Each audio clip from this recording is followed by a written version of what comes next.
Começa agora, nas internas, com Thiago Buchler e Mentor Neto.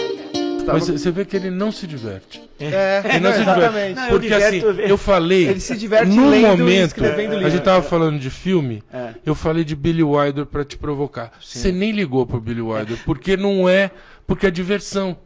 Não, mas você é muito sério. Não, eu sou, mas eu gosto muito. Você conta piada, Vila, que não seja política? Não, mas eu conto, eu gosto eu gosto muito de futebol, por exemplo. Acompanho a Premier League. Cada vez eu torço para um time para variar. Agora é pelo Leeds por causa do Bielsa, louco Bielsa. Eu gosto, e o Leeds joga muito bem, empata, perde. Eu falo, putz, não é por aí e tal. Mas assisto. Quem é melhor, Cristiano Ronaldo ou Messi? O Messi é. O Messi, depois do Pelé, foi o melhor jogador que eu vi jogar. É verdade? O Messi é fantástico. Agora não, que parece que já é final de carreira tal, e tá com os problemas físicos, e o PSG é uma bagunça tal. Messi e Ronaldinho Gaúcho.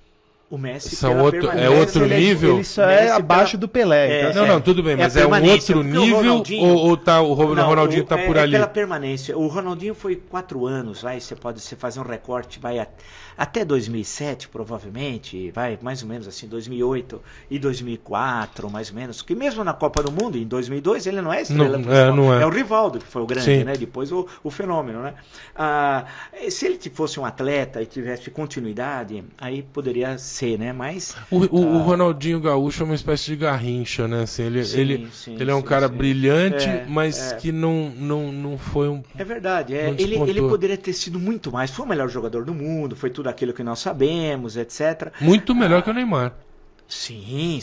E a coisa mágica, né? Fazendo coisas assim inacreditáveis. Teve vitórias do Barcelona, tem aquela contra o Real Madrid de 3-0 no Santiago Bernabéu, que é uma coisa fantástica, tal. Ele fez coisas incríveis, você vê gols, tal. Agora, mas eu acompanho, eu gosto muito de futebol, assisto, tal, mais ou menos acompanho, tenho uma ideia dos campeonatos internacionais, mas no fim, como todo mundo acaba acompanhando mais o campeonato inglês pela qualidade dos jogos, pela revolução do jogo, tática, coisas assim fantásticas que a gente aprende assistindo aquilo. Acompanho o Campeonato Brasileiro, sei que o campeonato, o nível é muito fraco, etc. Basta ver, sou santista, acompanho o Santos. Esse, por exemplo, esse ano é um dos piores elencos da história, uma coisa horrorosa, tal. Tá triste. Você escala? Você consegue escalar esse time? Não consigo. Você não joga cartola, por exemplo? Não, você não joga cartola? Não, mas eu sei que tem, mas não. Eu olho o time, olho os jogadores e falo, pô, mas quem é esse cara? Esse. Aí vem aquele. Porque agora todo jogador precisa ter nome composto, né? Não tem mais apelido, 4 letras, um apelido, 5 letras, todo mundo precisa ter nome composto. Precisa ter nome composto e tal. Então vem aqueles nomes pomposos, mas o cara não joga nada. Fraco, né? E aí eu me lembro dos anos 60, final de 60 no Brasil, aqui em São Paulo, a crônica esportiva paulista sempre foi pior que a crônica carioca. A crônica carioca tinha um nível, tinha o Nelson Rodrigues, só falar aí, acabou. Não precisa falar mais, né? Então, você conheceu ele, não? Não, você não estava no jornalismo só li e fico sempre nem o Paulo Francis, você também não cruzou com ele? Não, só desde a influência do Pasquim, né? Que o Pasquim foi uma coisa revolucionária, o Pasquim é um jornal... O Paulo Francis, para mim, era então, genial, aí a influência da linguagem do Pasquim que mudou o jornalismo brasileiro, a linguagem... Que eu te falei, do Pasquim, do Milor e tal. Que é uma... E tem um paulista lá, que parece que é carioca, mas nasceu aqui, o Ivan Lessa. O Ivan Lessa, filho do Origens Lessa, um grande escritor do Feijão e o Sonho e tal, e o Ivan Lessa que fazia as dicas, tanto que a expressão dica se populariza por causa do Pasquim, tudo é o Pasquim é uma ruptura na história do jornalismo. Na ditadura, né? Na ditadura. No meio da a ditadura. Entrevista da Leila Diniz, que ficou célebre e tal, aquilo, quer dizer, muda a forma de fazer entrevista, o texto. Pô, você tem Milor Fernandes, Iraldo, Jaguar, Ivan Lessa, todo mundo. Tudo na mesma publicação. E criaram uma editora que vendeu pra caramba, tal, né? Então era uma coisa assim fantástica, tudo aquilo, né? Você tem tiquezinho azul no WhatsApp? Tem. Ou é tiquezinho Não, o meu é azul. Assim? Você meu como azul. é que é? Não lembro. No meu, não. O teu é cinza? O meu é cinza. Isso é mau caráter. A aviso de notificação... o meu tem. O tiquezinho azul... Saber que a pessoa visualizou essa mensagem. Claro. O cara que não tem esse negócio, queria falar pra você, ouvinte, mano. Calma, cara que não tem, eu desconfio. Não tem contexto, não. O cara tá querendo esconder alguma coisa. Não, eu vou dar um contexto de quem, de repente... vou dar um contexto... Foi pra corte, Fábio. Vou dar um contexto de quem, de repente, é médico, de quem, de repente, de repente você precisa... Azul? Você precisa estar... sei lá, algumas profissões eu concordo. Eu acho que ele tem cinzinha. Não, meu azul. Pega esse celular. O meu azul. Pega que eu vou mandar agora. Pode pegar, é azul. Fica tranquilo, é azul, mas é horrível, né? Você conversar com alguém que não... Horrível, cara. Horrível. Não dá, cara. Você manda... tem uma coisa que eu queria deixar aqui. Não, o Thiago, ele precisa trabalhar essa ansiedade aí. Tá muito ansioso. Tá muito ansioso do tique azul aí. Não, cara. A pílula azul é outra. O lance é o seguinte, cara. Até esqueci que eu ia falar, cara. Não. Eu sou competitiva pra cacete. Sou competitiva com o Waze. Sabe assim, eu ponho o Waze pra... Com o Waze? Eu ponho o Waze. Isso é um toque que poderia ter. Nossa, isso é maravilhoso. Aí eu falo assim, acabei de adquirir. Deixa eu falar. Aí eu falo assim, seu filho da puta, vou fazer um caminho muito melhor que o seu. Não, mas isso é maravilhoso. É um game pra você. Você gamificou o Waze. A minha filha já sabe, ela fala, você vai no caminho do Waze ou você vai contra ele? Eu falei, eu vou contra ele. Muito bom isso, eu nunca tinha ouvido isso, cara. O que eu ouvi outro dia foi da minha filha mais velha, eu não sei nem se eu falei aqui em outro episódio. A minha filha mais velha, ela pegava muito Uber, ela descobriu que o motorista também te avalia. Né? Você tem uma nota tua, né? Ela é tão competitiva que ela falou pra mim, pai, mudei, meu. Eu entro agora no Uber e falo, oi, Roberto, tudo bem? Como é que tá seu dia? Quer uma bala, uma água? Pra ver se melhora a nota. Essa sou eu, sou igual a sua filha. Trabalho muito com improviso, né? Posso falar de uma gafe? Qual? Delas, minhas? Pô, tenho várias, a gente pode falar sobre elas. Posso falar sobre uma? Fala, qual? A do pegador de bola. Pegador de bola, poderia falar. Eu acho que aquela lá eu vou falar sobre ela. Eu vou falar sobre essa com você, porque eu ia entrar nesse contexto. Ela ficou muito marcada essa daí. Pegador de bola. A história é a seguinte, você sabe cara. qual é a história? Eu trabalho... Todo mundo sabe. Isso aí é internacional, o mundo sabe. E o negócio é o seguinte, eu trabalho muito com improviso. Muito com improviso, a gente já falou sobre isso aqui. Muito. E me dá prazer e tal. E o improviso... É risco. Claro, é risco. Claro. E assim, tudo para fazer diferente, você sabe muito bem, você é da área da publicidade, você sabe, tudo para você ser diferente, inovador, criativo, você vai tomar risco. Tem que arriscar. Você tem que arriscar. Jeito, e arriscar você vai errar. Você vai errar. Então, assim, eu tento ser diferente, às vezes, tem hora que eu desisto, falo assim, dá um trabalho danado isso, porque depois, quando você erra, ou às vezes até mesmo quando você acerta, dá um trabalho. Dá trabalho. Tanto para você opinar, para você criticar, para você, tanta coisa que dá trabalho. As pessoas acham assim, pô, é tranquilo, vai lá. Não, mas é um preço que eu pago. Eu pago um preço muito alto, internamente, externamente, por várias coisas. Não por esse caso específico, mas por várias coisas. Desde de uma crítica a determinada coisa, né? Desde de uma pergunta, de repente, feita de uma forma diferente. Não tem. Vai ser difícil você falar, mas... Não, mas eu falo com tranquilidade. Isso é uma coisa que me chama atenção, cara. Quando eu fazia o programa, que era desse tamanho dentro da rádio, uma vez eu perguntei assim, eu posso falar qualquer coisa? Porque eu só comentava. Não tinha pressão nenhuma. Eu podia falar o que eu bem entendesse. Deixa eu terminar e depois a gente entra nesse capítulo, porque pra mim é um prazer. Até porque não existe mesmo, assim. As pessoas não acreditam, acho que não, mas não é. Não é. Então, assim, me lembra disso, depois eu vou falar, mas eu quero falar desse caso específico aí dos erros, do improviso, dos acertos e tal. Assim, então, essa questão, ela me custa muito. Só que eu já tentei várias vezes, falei assim, não, cara, é muito mais fácil pra mim não fazer. E como é que é o book? By the book. Eu leio ali, eu viro pra essa câmera, falo isso, viro pra cá, falo... Pra mim é muito mais fácil. Vai pingar no meu bolso igual. Só que eu não consigo ser diferente. Já tentei várias vezes querer ser diferente e não consigo. Vida vai ser um saco. Então assim, eu não consigo. Então é o meu jeito, eu sou assim. E aí vou continuar pagando o preço e administrando, torcendo para que eu mais acerte do que erre. É isso que eu tento fazer. Nesse caso específico, o que foi? Eu sempre fiz isso. Tá lá um repórter fazendo uma pergunta para a pessoa, tava lá, eu já falei isso, falei em poucos lugares. Falei uma vez isso no programa Fim de Expediente com o Dan Stubo na CBN, eu contei essa história e conto aqui de novo para vocês, publicamente. O que aconteceu ali naquele dia? Tinha um repórter entrevistando. Na hora que eu vi aquele garoto com a camiseta do clube, eu falei, poxa, o que eu queria ali? O que eu queria? E falo com a maior tranquilidade do mundo. Eu queria capitalizar aquilo para mim. O que eu queria? Fala para ele, pergunta para ele se ele vai estar lá no clube hoje, se ele é um dos pegadores, porque eu falei, ele vai chegar, ele vai na cabeça dele e fala assim, cara, é o jornal do Rodrigo, porra, eu conheço o Rodrigo. Entendi. E aí, pô, o Rodrigo é legal, o Rodrigo é um cara bacana, porque realmente ele tá aqui junto com a gente no metrô, ele conhece as pessoas, ele conhece todo mundo. E é real. Porque ele tava com a camisa do clube, então ele é funcionário do clube, óbvio.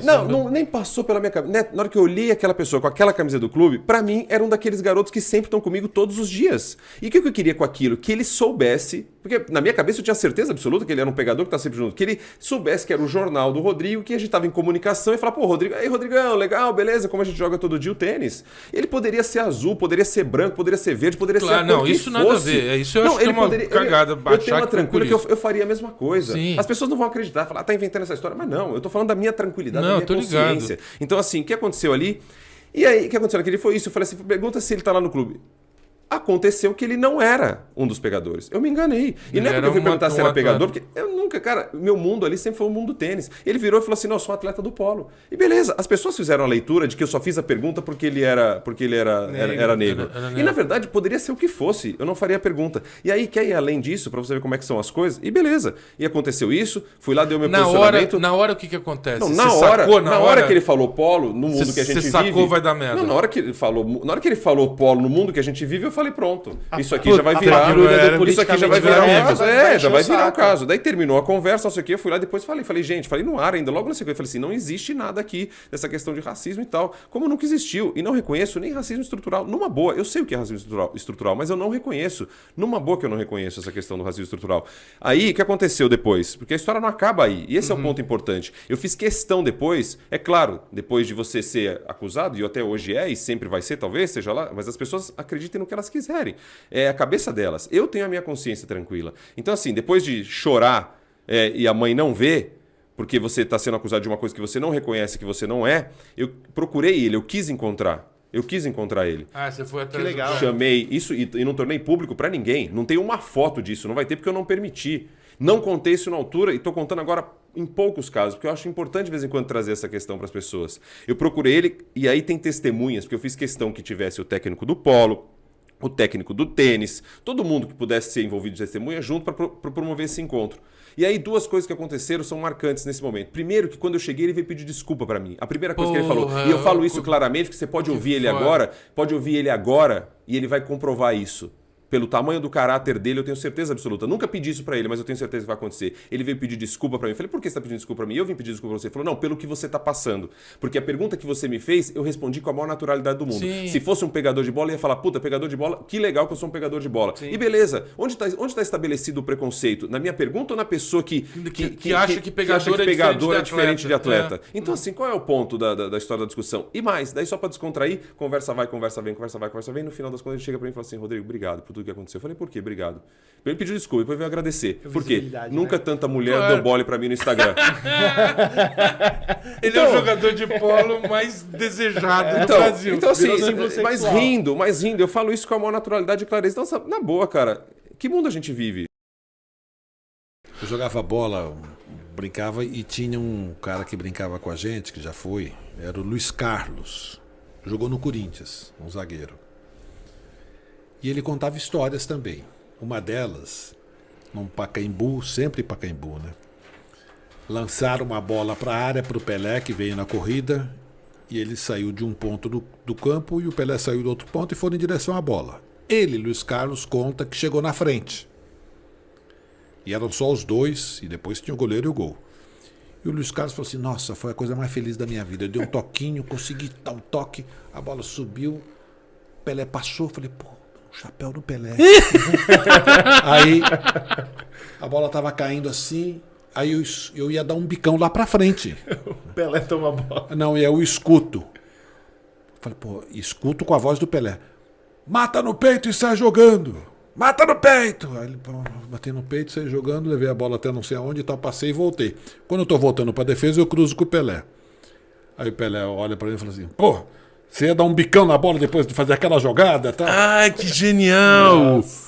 Termina direito a jogada, né? Você me deu um chapéu, termina direito. Gente, essa história é... Porra, maravilhoso. Se fosse o Felipe Melo, por exemplo... Mesmo que não tenha sido verdade, que os caras exagerou, ela é maravilhosa. Muito boa. Tem aquela... mas é verdade. Descobri vinho uma vez também, estava apertado no campo, marcado e tal, deu um toque na bola, jogou no meio das pernas de alguém, ele viu, era o Pelé. Ele falou, desculpem, Pelé. Então, para começar, eu tenho 51 anos de idade, eu sou gay, eu sou um homem gay, e eu brinco que eu sou uma velha bicha nova, Por que eu digo isso, né? Eu sou uma velha bicha nova porque eu comecei... Eu tô velho, tenho 51, comecei tarde também. A gente acha que a gente tá velho. A expectativa é 100 anos. A gente não tá mais velho, cara. A minha avó já foi até 101. Então, eu tenho medo de que eu vou até 110, né? Não, você não é velha. Não, mas assim, de qualquer jeito, ainda mais no mundo gay, que é um mundo extremamente exigente com aparência, com um monte de coisa, você tá velho aos 43 anos de idade, verdade seja dita, você já é tiozão, né? Entendi. E eu comecei, ou seja, fiquei com o primeiro homem na minha vida com 43 anos de idade. Então, eu não era um cara que por isso que eu brinco que eu sou uma velha bicha nova. Eu comecei tarde, mas eu ainda tô há pouco tempo no jogo. Tô tirando atraso. Tô tirando muito atraso. Tô tirando atraso. Tirar todo o atraso possível. Então, agora você tá casado ou não? Eu tô namorando agora. Então não tá tirando atraso mais, vamos esclarecer. Tô tirando com ele. Com ele, mas vamos esclarecer que é com ele. Que tá tirando atraso só pra não criar problema. Não, é verdade. Mas isso aí tem muito a ver com esse momento. Ou seja, eu antes disso, ou seja, até os 42 anos de idade, fui casado com uma mulher e vivia uma vida hétero absolutamente normal. Acho que cometi diversas gafes na minha vida, como aqueles comentários horríveis que algumas pessoas fazem, do tipo, você é gay, tudo bem, só não vem mexer comigo. As besteiras que a gente fala pela vida, que hoje em dia... Opção sexual. Falava em opção sexual. Deve ter falado umas coisas erradas assim também. Mas acho que o grande ponto eu não vivi aquilo. Verdade seja dita, eu sempre soube que tinha atração por homem. Ou seja, a partir de algum momento da adolescência, eu percebi que tinha, eu já sabia que... Eu não queria nem falar na minha cabeça, sou gay. Mas eu sabia que eu tinha atração por homens. Eu só não ia fazer nada com isso. Eu sou de uma geração, a gente é de uma geração onde ainda era muito travado tudo isso, né? Eram poucos os corajosos que viviam uma vida abertamente gay. Porque tomavam porrada. Tomavam porrada, não ganhavam as promoções, não ganhavam... Era um preconceito muito pior, os empregos, em todo sentido. É perseguição da família, dos amigos, do trabalho, de todo lugar.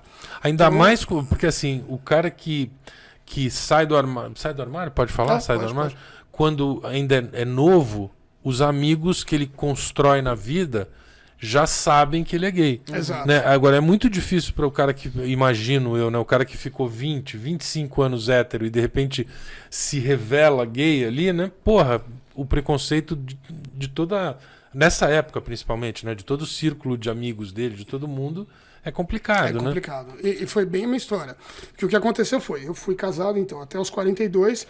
E a gente ficou 15 anos juntos, então não foi 15 anos casado. Foram 4 de namoro e 11 de casamento, então 15 anos juntos. E no final de 15 anos a gente já estava bem distante, já era um casamento que não acontecia, né? E você nunca conversou com ela sobre isso? Não, a gente tinha diversas conversas e brigas. Né? Sobre ser gay, não. Sobre ser gay, nunca. Você vai entender daqui a pouco que isso já me virou de problema. Mas o fato é, na minha opinião, eu estava casado com ela, e como todo mundo, teoricamente, deve ser fiel, pelo que eu entendia, significava, eu casei com essa mulher, eu não vou ficar com nenhuma outra mulher, e, portanto, eu não vou ficar nunca nem com nenhum homem. Então, na minha cabeça, estava muito bem resolvido. Eu estou casado, estou bem, e essa é a minha vida. Só que o casamento acabou. Um dia ela chegou em casa e disse, olha, não estou mais feliz, não aguento mais, aluguei um flat, estou saindo de casa. Vamos separar. Não tiveram filhos, né? Não, a gente não teve filhos. Eu quis muito, ela nunca quis. Você estava trabalhando onde aí? Só pra gente ir pegando... Isso aí foram fazendo um paralelo. Isso foram os meus 2 últimos anos de Natura. Dos 10 anos que eu trabalhei lá, 8 eu trabalhava e era casado com ela, então todo mundo na Natura conhecia a minha ex-mulher, isso é parte do problema. E nos últimos 2 eu estava vivendo uma vida secreta porque eu estava dentro do armário. Tá. Mas o que aconteceu foi que ela saiu de casa, a gente já estava distante, tinha chegado num ponto até de dormir em quarto separado em casa. E acho que foi a decisão certa, talvez até devesse ter acontecido antes. E eu nunca teria tido coragem, ela que teve coragem de dizer, estou saindo. Mas quando eu me divorciei, o advogado do divórcio, ele falou assim, homem não sai de casa. É difícil, a mulher tem que jogar a chave pela janela para ir embora. Às vezes a mulher. Ela alugou um flat e falou, tô indo, me avisou, no dia seguinte já foi embora. Quando ela saiu de casa, você ficou aliviado ou não? Não, aliviado não é a palavra, acho que eu fiquei até muito triste, eu fiquei bem mal. Eu levei de setembro, que foi quando ela saiu, comecinho de setembro, até dezembro, para até aceitar que de verdade a gente estava separados. Eu demorei um mês para contar para meus pais, eu ia na casa deles, eles perguntavam dela, eu falava que estava tudo bem, não comentava nada. Demorei um tempinho para internalizar o fato de que estava acabando e de falar isso, a gente se separou, não sei como vai ser, etc. E... Falava com ela ainda, não? Falava, a gente falava quase todo dia, porque tinha que ver as coisas, tinha questão de cachorro também, tinha uma série de coisinhas que a gente tinha que ir resolvendo. Era um cachorro? O problema é quando é um cachorro, né? Quando são 2 cachorros, pelo menos você fica cada um. Não, mais ou menos, porque eles sentem, né? Eles sentem falta. Não, mas os cachorros, foda-se. Tô falando só das pessoas. Foda-se você. Não, mas era um só. Eu prefiro meu cachorro do que você. Tem muita gente que eu prefiro o cachorro também. E ficou comigo o cachorro. Olha aí. Tá vendo? Não tinha jeito, né? Ainda mais ela foi pra um flat, não teria nem como levar. Mas ele era mais apegado com você ou não? Eu era com os dois. Acho que você tá preocupado com o cachorro. Claro, eu concordo. Eu prefiro os animais que as pessoas. Eu também. Aliás, eu não gosto de pessoas, eu já falei aqui. Também não gosto de animais, eu não gosto de nada. Eu gosto de Mac, cara. Você gosta da Apple. Que você desliga a hora que você quer, encher o saco, você dá um Android. Não precisa nem desligar, só fecha. Só fecha e pronto, né? Mas aí a gente conversou de novo em dezembro, foi um dia que ela foi jantar em casa, e acho que ela...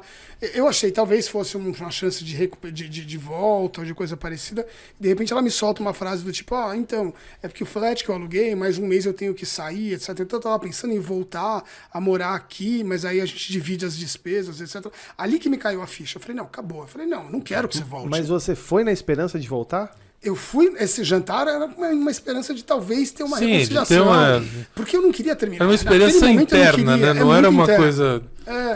E então foi naquela hora que eu me toquei que acabou. Na hora que ela virou e falou, vou voltar, a gente divide quarto. Eu percebi, ela não estava com nenhum interesse de voltar. Falei, então acabou mesmo. Eu lembro que eu falei, não, pra cá você não volta, não é isso que vai acontecer. Se você quiser ir pra algum outro lugar, vai, etc.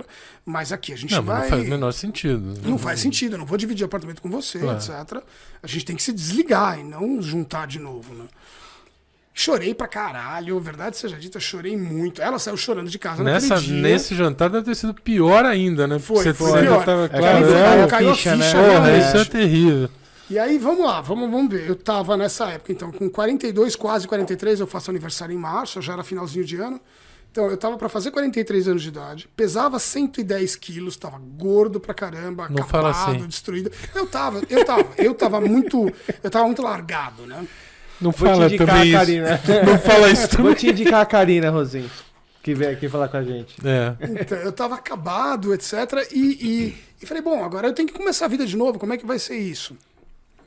E aí veio a questão de que, eu sempre tive atração por homens. Será que agora eu tenho coragem de experimentar? Eu não tenho vergonha nenhuma de falar. Eu falei isso pra vocês. Peraí. Se você passou a vida toda com a certeza...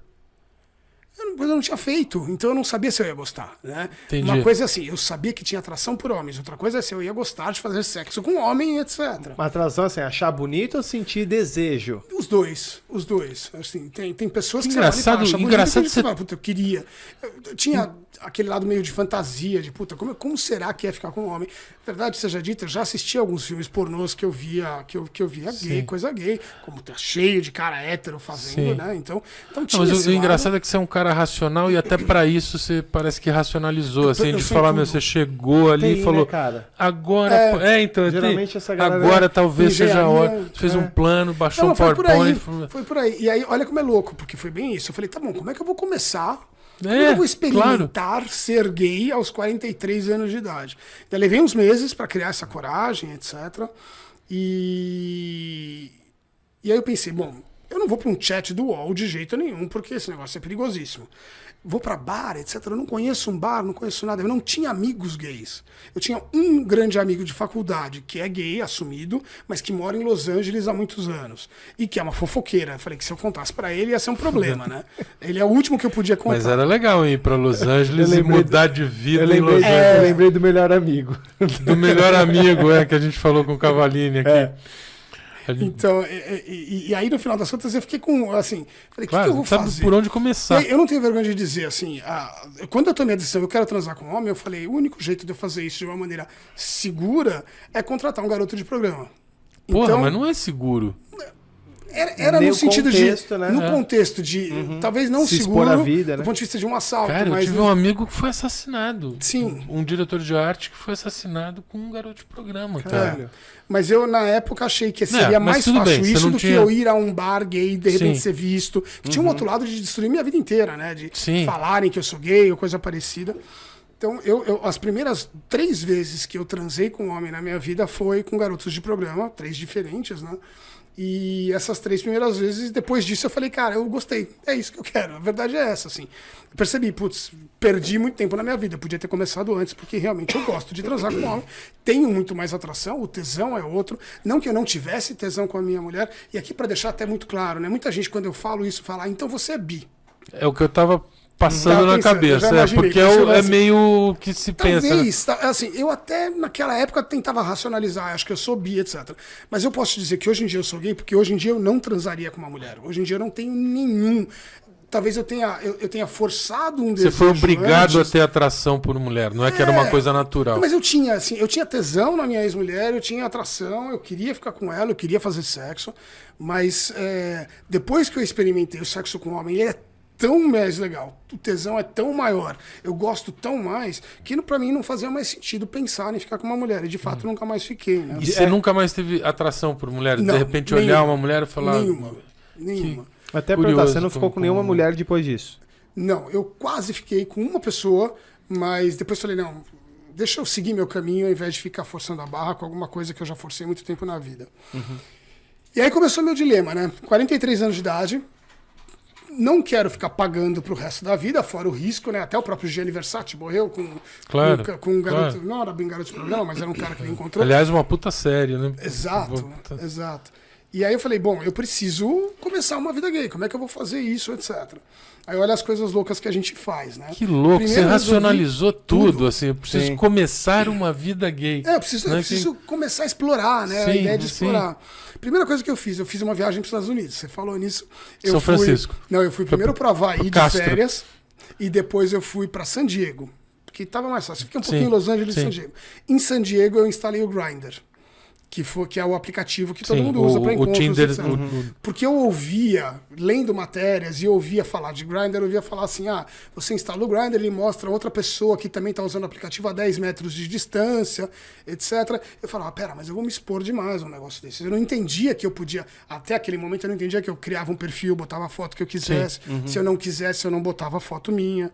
Então eu fui instalar o Grindr lá no Havaí, que é mais seguro, usar a primeira vez no... Que é seguro, porque você não encontrar ninguém conhecido. Né?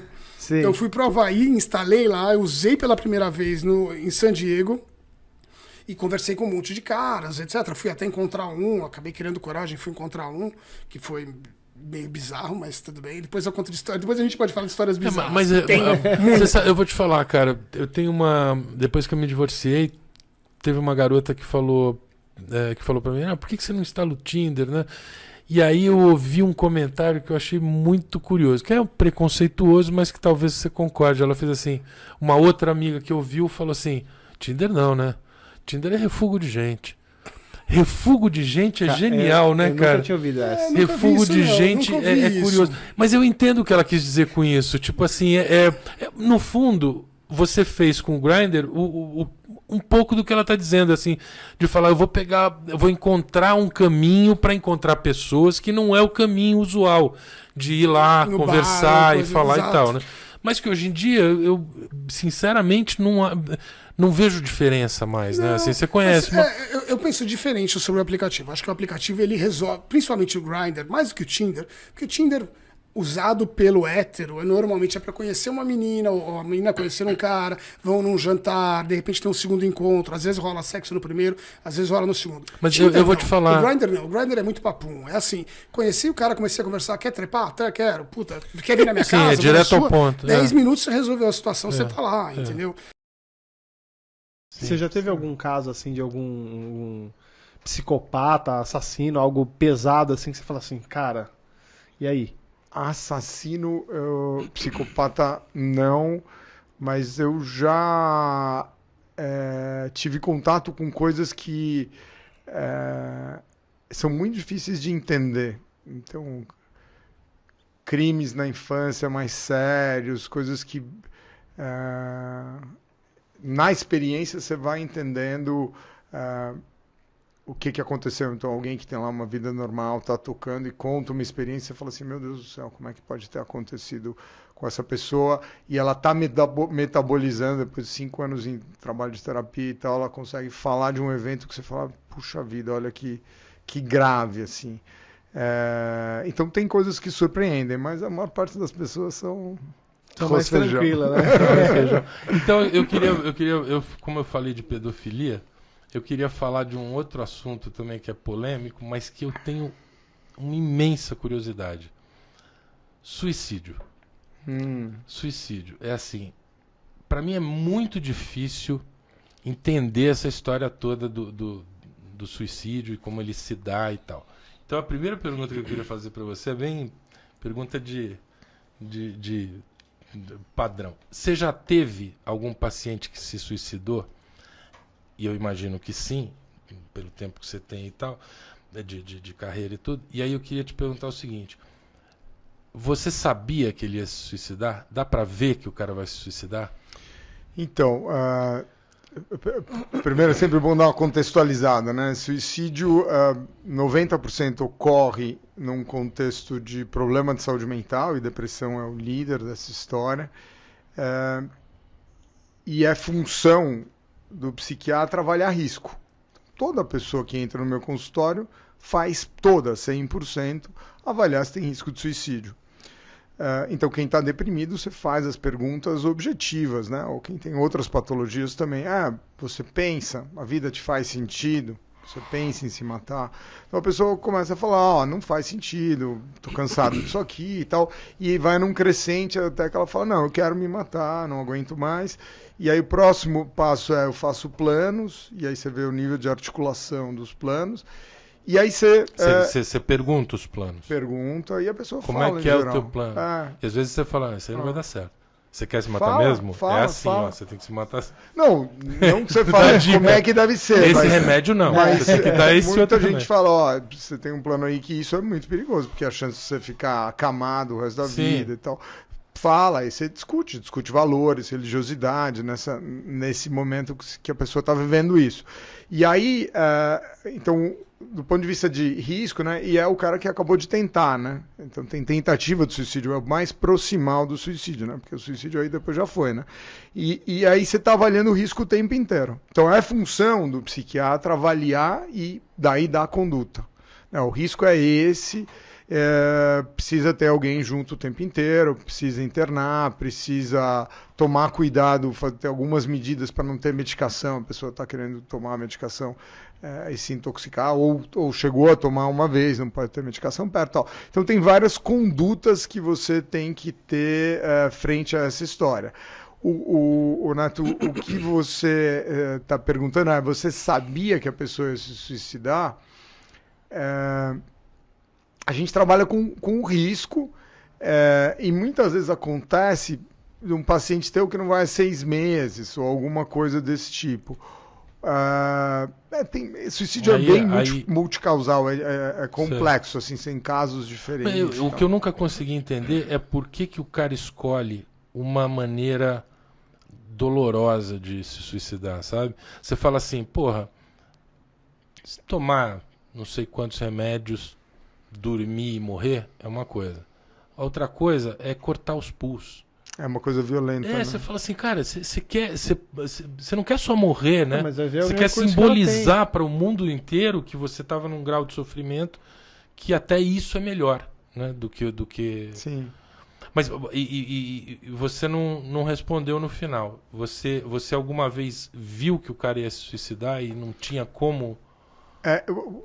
Quando eu vejo, o recurso é a internação, né? Porque é o lugar que a pessoa vai ficar mais protegida e dentro da internação ela fica com uma pessoa 24 horas por dia. Mas você direciona por fora ou a pessoa por consciência tem que se internar? Você pode impor? As duas coisas, lógico. Você pode impor e falar assim, eu te mando lá e você não tem saída. É risco de vida. Então assim, espera só um minutinho aqui que eu vou chamar minha secretária pra você assinar um documento aqui, a galera, camisa de força e tal. Entre o pop e fala, vou levar você. Não, tem enfermeiros mesmo, que são especializados e tal. Você faz? Eu tô na consulta com você, você fala, eu vou ter que te internar. Fala, vai o cacete que você vai, eu levanto e vou embora. Aí varia, né? Você discute, convence. Você já brigou com o paciente? Brigar não, porque brigar, aí você não parece. Não, mas você tem confrontos, né? Mas aí você está trabalhando mesmo, né? Eu não estou batendo boca porque eu me descontrolei. Eu estou focado no enfrentamento específico do indivíduo que está ali em risco e você entende a patologia dele, né? Então você conversa entendendo onde a pessoa está e como ela está falando e tal. Então, sim, se interna de uma forma coercitiva. Risco de vida ou risco para as outras pessoas, né? Alguém que está muito violento, você faz isso, sim. Só que é uma medida, agora na psiquiatria, rara, né? Porque grande maioria, 95% das pessoas, mais até, você trata fora do hospital. E hospital bom, né? Você interna na hora certa, você fica pouco tempo, né? Vai lá, acerta ali e já tem alta e se cuida fora e tal. Mas tem que saber usar, não é uma coisa que... Talvez a coisa mais louca que deu errado para mim e que a gente fez dar certo, né? Foi, eu estava contando para vocês ali embaixo, na Olimpíada, nos Jogos Olímpicos de 2016. Ali foi sinistro. O que você fez? Na Olimpíada, cara, a Gael fez toda a operação de live sites dos Jogos Olímpicos, né? Públicos. Foi a primeira vez na história dos Jogos Olímpicos que teve uma exibição dos jogos em telas para um local aberto. Todos os outros locais que já tinham acontecido eram parques fechados. Por exemplo, Londres era o Hyde Park. Eles cercavam, colocavam detector de metais, porque você tem uma concentração tão grande de gente, o risco de bomba, de atentado, como foi Munique, enfim, é muito enorme. Negro que é foda. E o Eduardo Paes, o prefeito atual, e na época, né, resolveu que ia ser aberto, e é isso aí mesmo. E foda-se. E aí... assim, quando a gente foi fazer avaliação com Exército, Polícia Federal, FBI, o escambau, porque é uma Olimpíada, cara. Nego não queria fazer de jeito nenhum com aquilo aberto, assim. Foi lá no Porto. O quê? Eu chegava e não Você chegava e não passava nenhum detector de metal aberto. Detector de metal? Imagina o Réveillon de Copacabana, imagina o Carnaval de Rua. Era isso. Só que pra você ver os jogos. Feito pra dar merda, né? Feito pra dar uma cagada, porque evento é isso, cara. E essa foi uma sinistra, porque isso com certeza não tá em lugar nenhum, então, mas eu já posso falar depois de tanto tempo. A Olimpíada começou dia 5 de agosto, né? Toda aquela preocupação, Olimpíada no Brasil, veja bem. E no dia 8 de agosto, 8h20 da noite, a gente tava com o rádio sentado na sala de produção, e aí veio aquele som assim, Gaetano na escuta, QAP, artefato explosivo encontrado na entrada do navio dos Jogos Olímpicos da Cisco no Porto. É uma bombinha. Não, eu falei, cara, artefato explosivo é uma coisa assim, peraí, né? Sabe quando você faz mídia treino? Artefato? O que é artefato? Me conta aí. 8h20 da noite, não deu até horário. A abertura era? A abertura foi dia 5, né? A cerimônia de abertura. Já estava rolando, era o terceiro dia de Jogos Olímpicos, né? Foi no teu espaço, foi no Boulevard? Foi no Boulevard, no Porto Maravilha. A gente recebeu lá 5 milhões de pessoas durante o período dos Jogos Olímpicos e Paralímpicos. 5 milhões de pessoas circularam lá. E aí você imagina, se explode uma bomba na Olimpíada, no Boulevard Olímpico, não é o Boulevard, é a Olimpíada do Brasil, a Olimpíada do Rio de Janeiro, que foi pro saco. Né? Acabou. Cara, uma mancha, essa foi uma... Então não é que deu errado, mas é que... Não, mas e aí? Claro, mas é isso, você fala assim, fudeu, né? Tem bomba, e aí? Tem bomba, mas tem bomba como, veja bem, como achou, aí corre, rádio, parará, e cara, ali naquele dia... Era do lado de onde eu tava. Devia ter, nesse dia, sei lá, 1 milhão de pessoas circulando ali já. Tava lotado. Né? Imagina se vaza qualquer coisa. Não, exatamente. E aí o procedimento isola a área, segura a imprensa, tira todo mundo de perto, entra pro trabalho da polícia e tal. E, cara, é uma operação de guerra. Ali eu achei que eu ia ter enfim, acabava pra mim ali. Literalmente, né? E aí eu nunca vou me esquecer que, né, a gente que mexe com essa história de evento, assim, é muita pressão esse tipo de coisa, né? Assim, isso é uma situação absurda, mas pressão o tempo inteiro. Vai dar errado, a câmera não vai funcionar. E nunca a culpa é tua, né? Você bota todo o negócio, aí dá uma cagada que a culpa vai ser sua, lógico. Mas foi uma outra coisa. E você treina, né? A equipe, assim, se isso acontecer, o procedimento é esse. Engenharia pura, mas quando acontece, você fala assim, somos seres humanos, né, velho? Treino é treino e jogo é jogo, né? Treino é treino, jogo é jogo. Aí eu nunca vou me esquecer que a gente isolou a área, era na entrada do navio, entre a ativação da Coca-Cola e da Cisco, eu acho, não lembro agora, mas a Coca-Cola era na frente. E aí eu me lembro que eu passei o telefone pro head da Coca-Cola, que era até hoje é o cara de Olympics, e liguei para ele, no telefone, falei, escuta, eu tô te ligando porque tem uma situação emergencial. Ele falou, eu já sei, o FBI me informou. Nossa, Aí você fala assim... Fala que é muito chique, né, cara? Chique pra caralho. Em inglês com o cara, sabe assim? O cara, não, o FBI já me informou, estamos todos alinhados. Pra variar, os últimos a saber, né, os brasileiros. Juro por Deus. Aí eu falei, bom, e agora, né? Não sabe se é muito, se é pouco. Não... Mas você viu? Não, era uma mala. Não, era uma mala. Mas você viu a mala? Eu vi, a gente foi, a mala, isolou, mas isolou de forma que as pessoas não ficassem vendo. Claro. Tem todo um procedimento para isso. E aí a Polícia Federal entrou para detonar a mala, com aqueles negócios de caixa de chumbo. Tudo aquilo ali aconteceu e ninguém... Cara com roupa... Malandro, parece filme, sabe? Mesmo, série cara? De vai explodir a bomba. Como é que é aquela série daquela mulher mesmo? Tatuada que... Sim. Blind Spot. Exatamente, Blind Spot. Sabe a cena de abertura? Era aquela cena ali, irmão. Não, mas era bomba mesmo? Cara, tinha pólvora, tinha um artefato explosivo ali dentro. Bomba, eu achei que era só tentado. Eles explodiram. Explodiram ali. E aí, pô, quando você detona uma merda dessas, faz um barulho, né?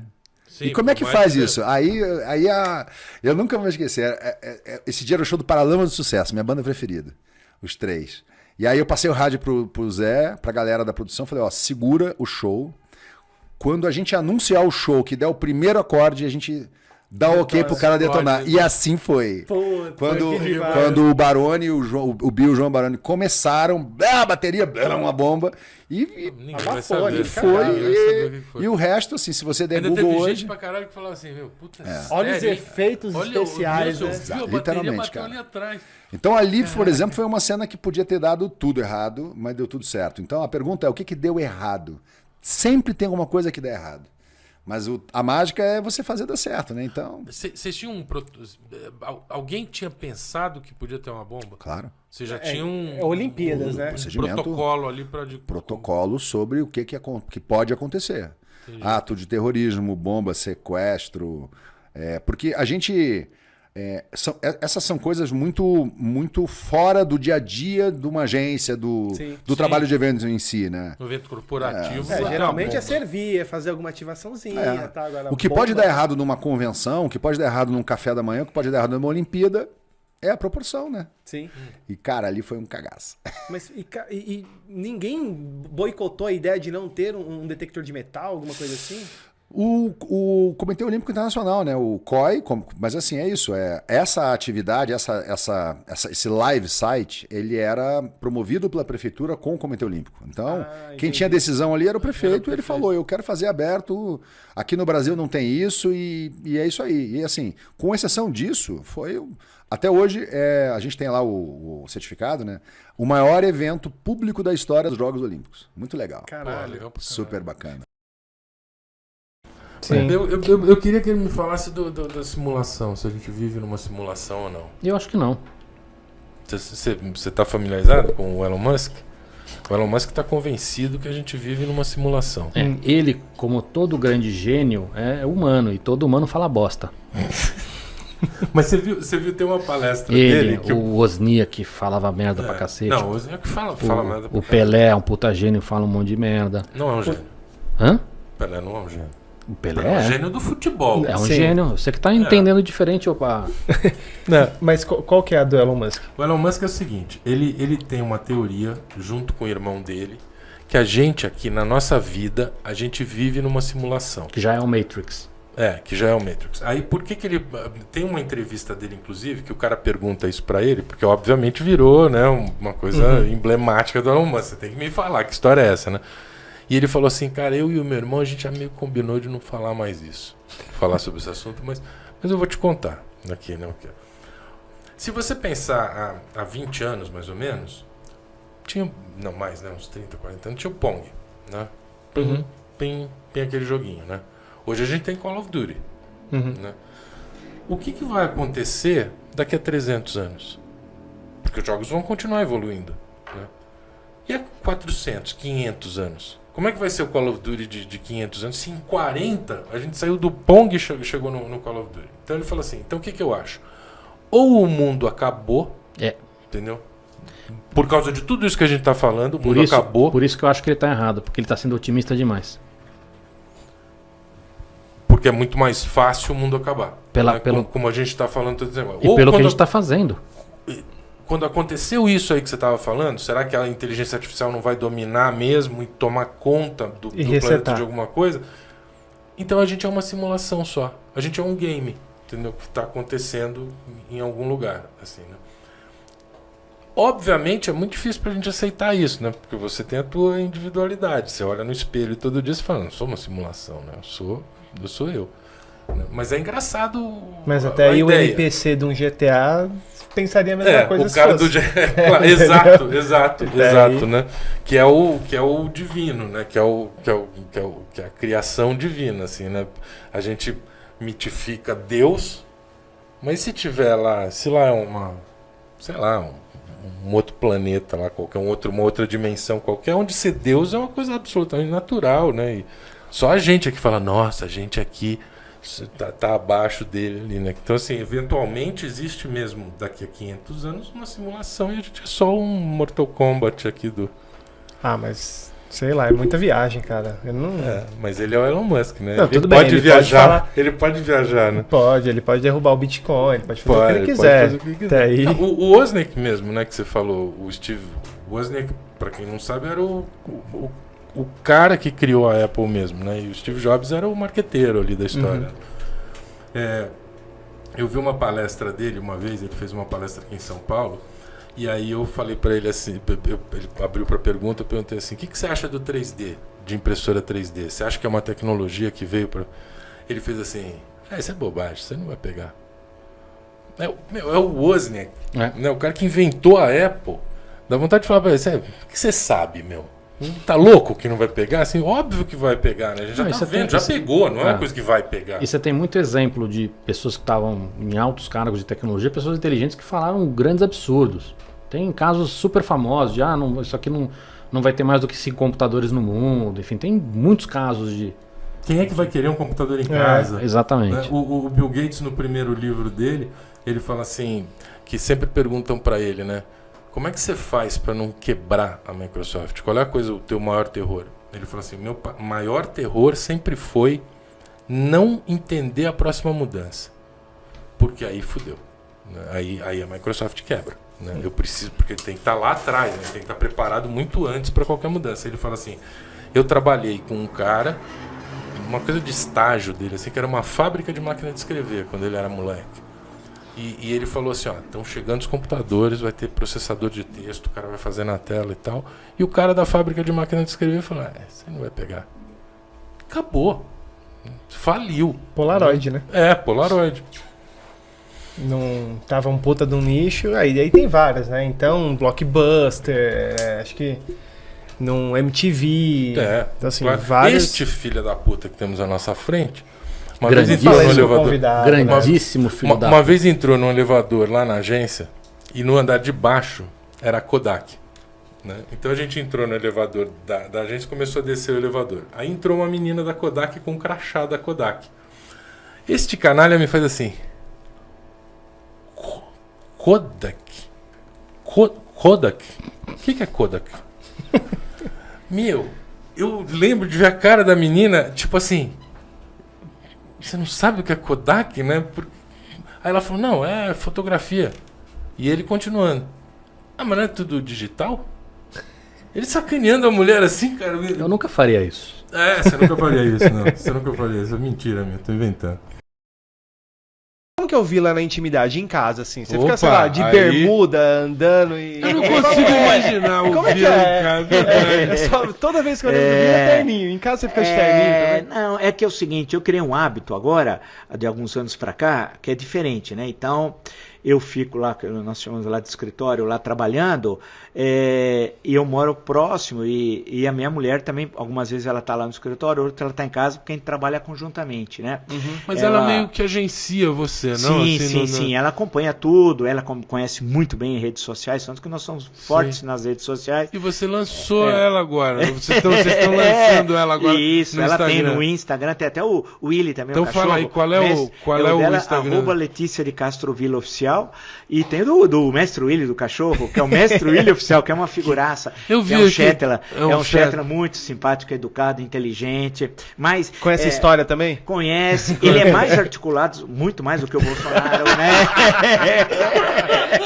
Muito mais, expressa melhor. Expressa melhor. Ele vai e tal, aponta assim que ele quer a ração onde ela está. O Bolsonaro não consegue fazer isso. Se não derem a ração pra ele tá ferrado. Entregar a ração e tal. Aí então, o que eu faço lá? Eu tenho. Não, mas a pergunta, você fica de bermuda? Olha, você anda de bermuda em casa? Nos últimos anos, não. Nos últimos anos, não. Sinceramente. Por quê? Porque, inclusive, nos últimos tempos, especialmente a partir do ano passado, março, mas nós começamos a fazer... quando eu digo nós, porque no fim é um trabalho... Ela trabalha junto, claro. Desde março, fazendo lives todos os dias, inclusive sábado e domingo. Não, isso deve ser um inferno para você. É uma loucura, só doido faz isso. Você tem uma produtora que faz isso? Não, a gente é polivalente, como diria o Cláudio Coutinho, técnico da seleção de 78. Não, peraí. Você cruza, você bota uma câmera, porque é sempre naquele ângulo do negócio. Sim. Que tem um livro atrás que eu me lembro que é a história da CPI. Da CPI dos Correios. Dos Correios. Tá aqui atrás. Você vê como eu assisto. Tá lá. Aí você bota uma câmera ali. É uma câmera ou um telefone? Uma câmera, né? Pela qualidade é câmera. Não, ali é o iPhone, viu? É o iPhone mesmo? Nossa, muito iPhone, boa. Que revolução também, né? Que é incrível. É uma coisa... Ali é o iPhone, aí tem uma pessoa que trabalha comigo, tal, aí ele manda o link, ele grava, né, que é o John, ele grava, ou põe no ar na hora, depende da situação. Mas é editado? Não, é direto, né? Tudo feito de improviso e tal. E as entrevistas também, nenhuma editada. Tudo é feito de improviso. Tanto que teve um dia lá, que foi até com o Rafinha e tal, que chegou minha mulher na hora que nós estávamos começando a entrevista, ela entrou e falou, aí, vai começar a entrevista? Eu falei, já começou, né? Aí saiu. Muito aí bom. Ela falou, aí ele falou, não vai cortar nada, vem aqui e tal. Aí a coisa toda, a gente consegue, lembra um pouco, mal comparando, Guerra de Guerrilhas lembra um pouco o General Giap contra o exército americano. O exército americano tinha 600 mil soldados, tinha as fortalezas voadoras B-52, tinha a marinha, tinha o exército, tinha a aeronáutica, tinha tudo aquilo e perdeu a guerra. Né? E perdeu a guerra. E o General Giap, que era um ex-professor de história, vale lembrar, o General Camor, provavelmente o grande cara ali de final dos anos 40 até os anos 70 na estratégia militar, ele derrotou os franceses em 54 na batalha de Dien Bien Phu e depois venceu a guerra do Vietnã. Né? Tudo por baixo da terra ali. Uma loucura, tudo por baixo da terra. Então, essa uma loucura mesmo, né? A guerra do Vietnã, a vitória deles é uma coisa fantástica. Então, tudo aquilo que a gente faz com muito pouco... ali tem toda essa parte de produção, de pensar temas, pensar pessoas para serem entrevistadas. Agora, claro que nós somos num processo agora para o ano que vem de expansão de tudo que nós estamos fazendo, porque tem muitos projetos que a gente está discutindo e agora vai colocar em prática a partir agora do ano que vem, porque nós temos lá o canal do YouTube, que tem o clube de membros, só para os membros, um material exclusivo, tem as entrevistas e tem as lives. E temos, que nós fizemos, curso, chamado cursovila.com.br. Tem a história das Constituições pelo ponto de vista Sim, histórico. pelo lado da história e tal. Então nós fizemos isso. E tem o livro, inclusive não pude trazê-lo, porque ainda eu não estou sem ele.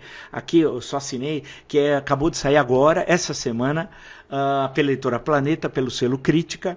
É uma história do Brasil, chama-se Um País Chamado Brasil, do descobrimento ao século XXI. Né? Até o Bolsonaro? Não, Bolsonaro, na verdade, não. Você não quis manchar o livro, né? Não quis. Termina só no começo do século XXI. Na verdade, eu paro em 2002. Aí você fala que em 2018 ficamos sem presidente. E aí a gente não sabe eu paro ali por quê? Porque a estrutura geral do livro é trabalhar desse Um País Chamado Brasil com a literatura acadêmica já consolidada. E nós temos uma historiografia assim, belíssima no Brasil. Gente de primeira tal. E estrangeiros que estudaram o Brasil, especialmente americanos. Durante uma época, os brasilianistas fizeram quase todos belos trabalhos sobre o Brasil. Então eu trabalho com isso, né? Nesse Um País Chamado Brasil. Então deu muito trabalho fazer esse livro, que é um produto de já está nas livrarias? Está agora em pré-venda já. Tá esse que vai chamar do Brasil. Então agora eu vou também ter agora novembro e dezembro e começo do ano que vem me dedicar também a isso. Estou lá na Isto É, escrevendo o artigo. O link. Botar o link da pré-venda. Tá, eu tô lá na Isto É, tô no Jornal da Cultura uma vez por semana e tô no UOL também, esqueci, tô no UOL também, né? Você acorda que horas? Pouca coisa, né, Vila? Você acorda que horas? Não, eu gosto de acordar cedo, mas já acordei mais cedo do que acordo. O que é porque cedo? Porque teve uma época, quando eu passei, tive uma passagem pela Bandeirantes de sucesso, vale lembrar, teve outras razões aí que não vem ao caso, eu acordava às 4, aí era uma loucura, porque eu tinha de estar lá 6 e pouco tal, mas aí eu dava uma diagonal em todos os jornais, os blogs, etc tal, e eu gostava sempre de não chegar com uma certa antecedência, 6h30, conversava com o pessoal, entrava no ar das 7 às 8. E o Vila fala, linha fina. Linha fina, isso daí eu aprendi quando eu trabalhei na Abril, lá na TV já, né?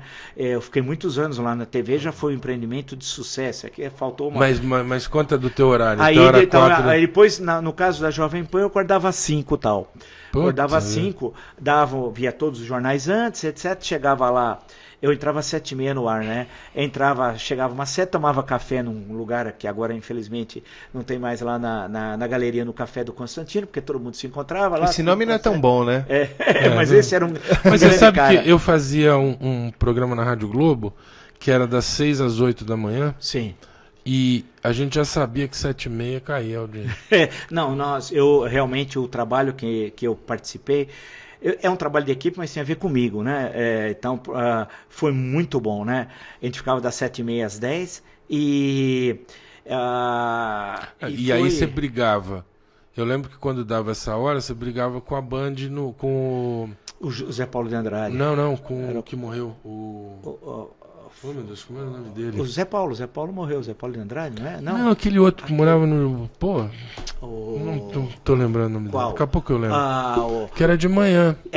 Antes era deixa eu ver aqui. Era o Zé Paulo que fazia antes o Pulo do Gato, acho que até às 7, depois ele entrava das 8 pra frente. O Zé Paulo...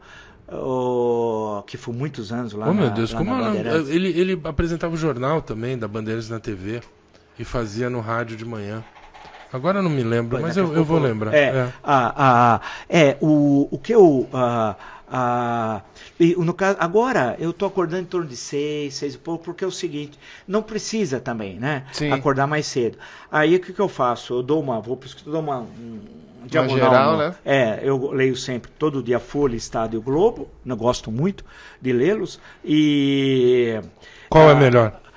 Eu acho que eles se equilibram, né? Porque tem gente que, por exemplo, eu gosto de ler o Rui Castro. Para mim é uma satisfação ler o Rui Castro. Ler o Rui Castro. Gosto do Sérgio Augusto no Estadão, o Rui Castro na Folha. Quantas horas você lê por dia, Vila? Sem ideia? Muito, porque é o seguinte, eu tenho de ler sobre conjuntura, mas chega uma hora que você já deu uma diagonal, não tem mais nada que vai acontecer de importante. Aí eu quero ler os livros que eu gosto. E que eu fico com um peso enorme na consciência de estar atrasado a leitura. Então, na mesa que eu fico lá, tem uma pilha lá de coisas que eu preciso, que eu parei no meio. Tenho lá 4 ou 5 livros parados, né, no meio, né? Então, o Boechat, sim, é verdade. Que pegava mais ou menos tem razão. Mesmo, né? Aí eu pego aí eu vou... Então, tem lá sobre Segunda Guerra, que eu estou terminando um negócio que era para terminar um trecho que eu não li. Estou lendo lá um livro lá sobre uma visão otimista da humanidade, tudo ao mesmo tempo, né? Estou lendo lá duas coisas de literatura. Você lê muitos livros por ano, então? Sim, muitos. Tem ideia? Você lê ao mesmo tempo? Leio ao mesmo tempo. Por exemplo, para fazer esse Um País Chamado Brasil, não só eu voltei a leituras que eu tinha anotações desde os anos 70, fui pegar antigos cadernos. Caramba!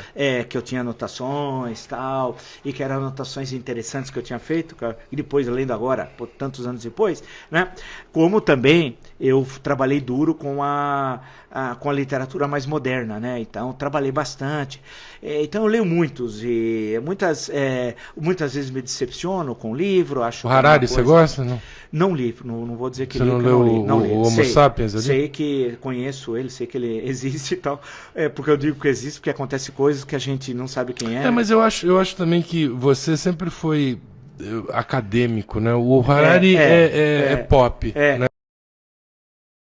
Agora, nessa pandemia aí, comecei a jogar futevôlei, né? Tá uma moda aí. O Fábio, só pra você entender... Beach tênis não. Futebol. Beach tênis nunca joguei, mas o futebol é viciante o negócio. O Fábio está pro futebol tipo a galera do CrossFit. Que só fala de CrossFit, tudo é CrossFit. Não é tanto. Cara, ele entrou e falou assim, lá vai ter quadra de futebol? Sacanagem. Falei, vai assim, joga na mesa, né? Tipo... Sacanagem. Não, é um esporte que... É um talento, hein, cara? Futebol é... Cara, sabe que, assim, não é fácil, não vou dizer que é fácil, mas é repetição, né? Então, assim, não necessariamente a pessoa precisa ser habilidosa... É repetição, você pegar um movimento ali, que nem eu sempre joguei bola, né? Então você acha que porque joga bola vai lá e vai ser fácil. Não é, totalmente um outro esporte, né? Mas é repetição, assim, é um esporte de repetição, mas é muito gostoso. E essa coisa de estar na areia, né? Ali, ao ar livre, é gostoso. Então tem o futebol... Você joga de sunga ou não? Não, ainda não. Não dá, né? Quando eu vou no banheiro, você joga no banheiro com a sunga. Não dá, cara. Não, eu já joguei de sunga, já que tá muito calor. Mas não é um hábito. Você usa sunga na praia? Mas não é um hábito. Não dá pra usar sunga, cara. Não dá. Eu vou de bermuda... Se você usa sunga, pare com isso. Não, quando eu vou dar um mergulho, eu vou de sunga, pô. Por quê? Eu não gosto de sunga, cara. Sunga é feio, cara. Sunga é feio pra caramba. Fica aquele... Você é sommelier agora disso. Sommelier de praia. É de praia. Sommelier de praia. Sunga branca é inaceitável. De crochê. Sunga branca é inaceitável. Agora, sunga na praia não é um problema também, pô. Não, se as pessoas usarem sunga, pô, qual que é o problema? Não pode usar sunga. Não use sunga. Se você usa sunga, vai assistir o Flow. Sunga ou copo de plástico com vinho? Não. Copo de plástico com vinho eu não ligo, não. Não, eu não bebo, né, cara? Eu não gosto de vinho. Eu não bebo. Eu bebo, porra, cara, eu bebo assim, se a gente estiver num lugar, entendeu? Pra não ser o chato que não bebe, eu acompanho, assim, mas eu não sou desses caras que chegam em casa. Sabe o cara, eu cheguei em casa, tomei um whiskinho, sabe? Não sou eu, cara, não sou eu. Eu não tenho... Dizem que bebida é gosto adquirido, né? Eu não adquiri esse gosto, assim. Eu gosto de beber... Gosto de... Quando o cara começa... Eu gosto de beber, é um hobby também, beber é um hobby. Eu gosto. Pra mim não é uma dificuldade. Qual é a melhor bebida? Cara, eu gosto muito de cerveja, né? Vinho, cerveja e vinho, né? Parou com o Negroni? Não, Negroni eu gosto, mas assim, tive a minha fase Negroni, agora não tá menos. Negroni é bom. Negroni é gostoso, mas tô numa fase menos Negroni agora. Eu gosto de Negroni e gosto de gin tônica. Gin tônica eu sempre gostei, cara. Gin eu gosto. Ele critica sunga na praia, mas gosta de gin tônica. Não, mas gin eu também gosto, pô. Porque gin também... Tem uma coisa eu não sabia, não. Tem uma galera que critica que gosta de gin aí. Não, é que o gin eu gosto. Eu gosto de gin, tipo... num churrasco, por exemplo, sabe? No dia de calor, no café, assim. No café. Acorda tomando um gin. Tônica, assim, tipo, sabe quando você acorda? Mas mas gin é gostoso, pro calor, assim, é bom, né? Uma sunga, um gin. Que visão do inferno, né? Que visão. Eu de sunga branca, imagina. Acordando na praia. Branca. Porque eu não posso usar sunga, porque quando eu uso sunga, eu fico parecendo esse chaveirinho de lancha. Sabe o que é apertadinho assim e é molinho em cima? Meu Deus. Sabe qual é? Aqueles que são vamos parar. Vamos voltar a falar de mídia programática? Vamos. Bem menos... cenário bem menos caótico, né? Como que foi ter casado com um furacão de mulher assim, ainda mais nessa época, e que você não era do meio, né? Porque se você era um artista, alguém mais... Né? Foi, assim... Ciúmes... Eu vou te falar uma coisa, eu tenho uma... Eu já sofri bullying e eu não sabia, né? De todas as formas da minha vida. Mas, assim... 14 anos casado com uma pessoa como ela e 25 anos mais novo que ela... Eu ouvi de tudo. É o garotão que quer pegar a grana. Modelo. É o não sei o quê. Você tava ali como modelo tudo que você pode imaginar. Mas assim, eu tenho uma coisa, cara, que eu fecho meu ouvido para aquilo que eu acho que não é, que não tem nada a ver, né? Assim, fecho mesmo. Eu prefiro olhar para o que eu quero fazer e não para o que os outros estão fazendo. Então, falavam absurdos. Cara, eu cagava e continuava a minha vida. Eu estava apaixonado, eu queria casar com ela mesmo. Fizemos 3 filhos. Temos 3 filhas adotivas. O Luan, que é o filho dela com o Maurício, na época tinha 9 anos, né? Ele tá com 36 hoje, me chama de pai 2. E é um querido, enfim. Então eu entrei naquela vida, eu tinha 20, ele tinha 9, imagina. E vamos nessa, sabe? Caraca, foi legal pra caramba, cara. Irmão mais novo. Um irmãozinho mais novo. Até hoje a gente é super. Todos nós somos próximos, enfim, ele. Já tem 13 anos que eu tô no meu segundo casamento, tenho mais 3 filhos, então... Você gosta de filho pra caramba. Mas eu sou de uma época que não tinha podcast, Netflix, não tinha Wi-Fi, imagina, cara. Nessa época, como é que era essa história? Assim, você vivia no meio de músico famoso, show e o cara... Não, literalmente, cara. Né, então, pra quem gosta de música, mas é isso, uma coisa é você chegar na frente...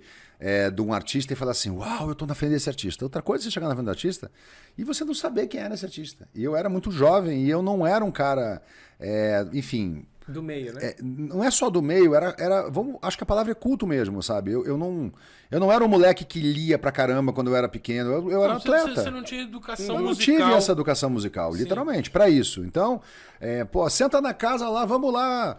Convidei amanhã o Chico Buarque pra vir aqui comer. Eu falei, quem é Chico Buarque? Então, assim, no começo era muito isso, sabe? E aí depois... Mas era isso mesmo? Literalmente. Tinha o Chico Buarque, todo dia. O Caetano... Todo dia. Quem que era o mais próximo? Velho, assim, cara, todo mundo, assim, aquele Rio de Janeiro é uma bola, por isso que tá cheio de artista. Então, tem altas histórias, cara, disso aí. Isso aí, a gente vai fazer esse podcast, não vai acabar hoje, cara. Não, vamos lá. Nesse mundo, velho, nesse mundo tem história a rodo com artista, gente boa. Pô, Zeca Pagodinho, figuraça, irmão, brother. Nossa, Zeca Pagodinho é um cara que eu queria conhecer, cara. Ele parece ser Zeca uma vez, a gente chamou ele pra fazer um disco. Eu produzi muito disco, né? Produzi livro, fiz muita coisa cultural. Antes de virar, de novo, o dono de agência. E até faço hoje ainda, né? No que vem eu fazer um filme. Um documentário. E aí eu me lembro de uma cena que eu acho genial, que a gente morava, a Elba mora, enfim, as crianças moram até hoje numa casa em São Conrado, embaixo da Pedra da Gávea ali, onde sai a Asa Delta. E aí a gente tava gravando um disco, eu montei um estúdio de gravação lá, de música. Na casa. Numa casa anexa, né? Existe até hoje, chama Gigante da Pedra, e é do Luan, ele que toca, ele é maestro, ele toca o estúdio todo. E na época a gente acabou de montar o estúdio. Aí falou, vamos gravar o disco da Elba aqui no estúdio que a gente acabou de montar. Vamos embora, vamos chamar os amigos. Então vamos chamar o Chico, vamos chamar uma galera, né? E aí vamos chamar o Zeca. E o Zeca é uma figuraça, né? Deve ser demais. Aí eu liguei pro Zeca e falei, Zeca, como é que é? Vamos lá. Ele, Gaúcho, meu compadre, tá marcado, sexta-feira, 8h30 da manhã eu tô aí. Pô, Zeca, mas a gente só vai gravar tarde. Não. 8h30 da manhã tá aí porque eu sei que o teu churrasco é famoso e eu quero ir comer o teu churrasco. Se vira, Pládio ligou o telefone. Aí, sexta-feira eu falei, não vai chegar 8h30 da manhã, mas nem por um caceta, né? Toca a campanha da casa, abre, tá o Zeca, entra Zeca Pagodinho, e ele tava, nessa época ele tava meio com... A saúde tava meio dando defeito e tal, eu nunca vou me esquecer disso. Entra Zeca, e aí, tá pronto o churrasco? 8h30 da manhã. Eu falei, peraí, cara. 8 horas da manhã. Entra atrás dele o assistente dele com uma caixa de alface. Uma caixa de alface. Eu falei, cara, o que é isso? Tem alface em casa. Não, o seu Zeca tá de regime, só pode comer alface. Eu falei, mas e o churrasco é pra quem? É pra galera que tá chegando. Nossa. Que galera? Aí começa a chegar carro. 9, 9h30, 10. Bete Carvalho, Arlindo Cruz. Puta, que demais. Malandro, Agnaldo Timóteo. Desce os músicos, desce o Paulão Sete Cordas, que é mais dele até hoje. Caraca. Deixa eu te falar, 2h da tarde, tava todo mundo sentado na piscina, churrasco, cerveja. Gravado um DVD ali, só de amigos. Essa é a história que hoje a gente sabe que isso tudo, né? Eu tô contando, não tem vídeo disso, né? Tem umas fotos lá. Puta, uma coisa... Cara, imagina assim, Martinalha com o pezinho na piscina, Alcione cantando. Não gravamos disco nenhum, ficou todo mundo bêbado. Todo mundo louco, todo mundo bêbado, ninguém gravou nada. No dia seguinte ele foi lá e gravou a voz que ele tinha gravado na faixa. Então, cara, assim, esse é um exemplo de como é que era. Porra, isso é demais. Tem muita, mas assim, 14 anos, né, cara? E é só uma nata do samba ali que só de pensar de se encontrar já deve ser foda. Imagina todo mundo em casa fazendo um churrasco. Caralho. Você sabe que eu teve uma época, quando eu tinha uns 18 anos mais ou menos. Você lembra do Free Jazz? Monique Gadenberg. Eu fiz com ela o Team Festival. Então, no Free Jazz, no primeiro Free Jazz, eu acho que você não deve ter conhecido ele. Eu tinha um sócio de uma agência que eu trabalhava que se chamava Jerome Vonk. Não. Ele tinha feito o Montreux, ele é um holandês, né? Que estava aqui no Brasil. E ele estava na produção do Free Jazz. E eu estava na plateia do Elis Regina, né? E eu conhecia ele e tal. De repente ele vem assim, né? Entre um show e outro, que eram 3 shows por noite, só de fera, assim, né? Ele veio assim e falou, Netão, quer trabalhar? Foi trabalhar onde? Ele falou, no backstage, limpar camarins. Eu falei, é agora, quero agora. E aí todo o Free Jazz, todas as edições do Free Jazz, eu fazia isso. Eu fazia que legal, backstage. cara. Então eu ficava vendo, cara, Stanley Jordan, David Sanborn, Manhattan Transfer, assim, todo mundo que passava é uma coisa mágica, mas é de um jeito assim, você vê, eu nunca me esqueço assim de... Tô lá, vai ter Ray Charles. Imagina. Vai ter Ray Charles. O cara não chegava, né? A banda dele começou a tocar. E ele vem, ele não fica no camarim esperando a hora dele entrar. A banda começa a tocar, aí ele sai do hotel, vem vindo assim, de repente ele entra, cara. O Tim Maia fazia isso. Meu, ele entrou no corredor do backstage. Eu nunca vi isso, assim. Ficou um silêncio absoluto, assim. Todo mundo vendo o cara chegando, assim. E os caras tinham me dado o camarim dele pra cuidar, né? Então tinha ele assim, com um cara ele todo de branco, um cara todo de preto. Né? Que barato. Aí o cara chegou, eu falei, olha, o camarim vai levar pra lá. Ele fez questão de me dar a mão, que eu não lavei até hoje. Essa mão nunca foi lavada. Essa mão nunca foi lavada. Amputa e deixa a mão assim. Amputei, tá dentro de um quadro, assim, a mão. Aí eu namorava uma menina que talvez você tenha cruzado na vida, a Cissa Buchala. Sim. Então eu namorava a Cissa. Que legal. Desse tamanhinho, né? Ela deu a mão, ele pegou na mão dela e falou assim, uma criança? Sabe, de tão pequenininha que ela era. Assim, mãozinha. Mas essas coisas, cara, você você vê, ó, o festival, eu sou sócio, eu que trouxe pro Brasil junto com o meu querido amigo, que eu também mando um beijo aqui, Marco Mazzola, da MZA Music. A gente trouxe pro Brasil em 2019, né? E hoje a gente é sócio, licenciante no Brasil, do Festival de Jazz de Montreux. Né? O Rio Montreux Jazz Festival é um dos produtos nossos. Rio Montreux Jazz Festival. A gente é que trouxe. Eu fui 6 vezes para o Festival de Montreux. Com Cidade, com a Elba, com o Gil, com a Daniela Mercury. Eu fui lá para a Suíça para fazer shows brasileiros, junto com o Mazzola, que é quem leva até hoje os shows brasileiros para lá. Eu fui 6 vezes. E aí, depois de 6 vezes em 14 anos, a gente trouxe a marca para o Brasil, porque exatamente como acabou o Free Jazz, acabou o Team Festival, né? Não existe hoje no Brasil, e aquilo que eu estava te falando sobre o briefing de um cliente ou a oportunidade que você vê na mesa, né? Eu prefiro as oportunidades. Total. Ou seja, não, acabou um grande evento de jazz no Brasil. Opa! Mas a gente já sabe que isso é legal, então por que acabou? Aí você vai ver por que acabou, são outros motivos. Fomos lá, e ao invés de criar um evento no Brasil, a gente licenciou a marca do Montreux e a gente é sócio dela. Que é antológico. Que é antológico. Bom, então, cara. Esse é o tipo de coisa. E eu fui 6 vezes para lá. E eu tive lá uma das oportunidades mais incríveis na música, para mim, assim, absurdas. Aí já mais maduro, já sabendo quem é quem, né? Foi no ano de 2009. Eu estava no festival de jazz, estávamos Gil, Elba e Martinalli. A gente estava fazendo uma turnê na Europa de 2 meses, fazendo shows juntos. Que é uma delícia. Você imagina, viajar num ônibus de 2 andares, com a banda e com os 3 artistas. Trabalhando, né? Trabalhando, vamos nessa, resolvendo o BO de hotel.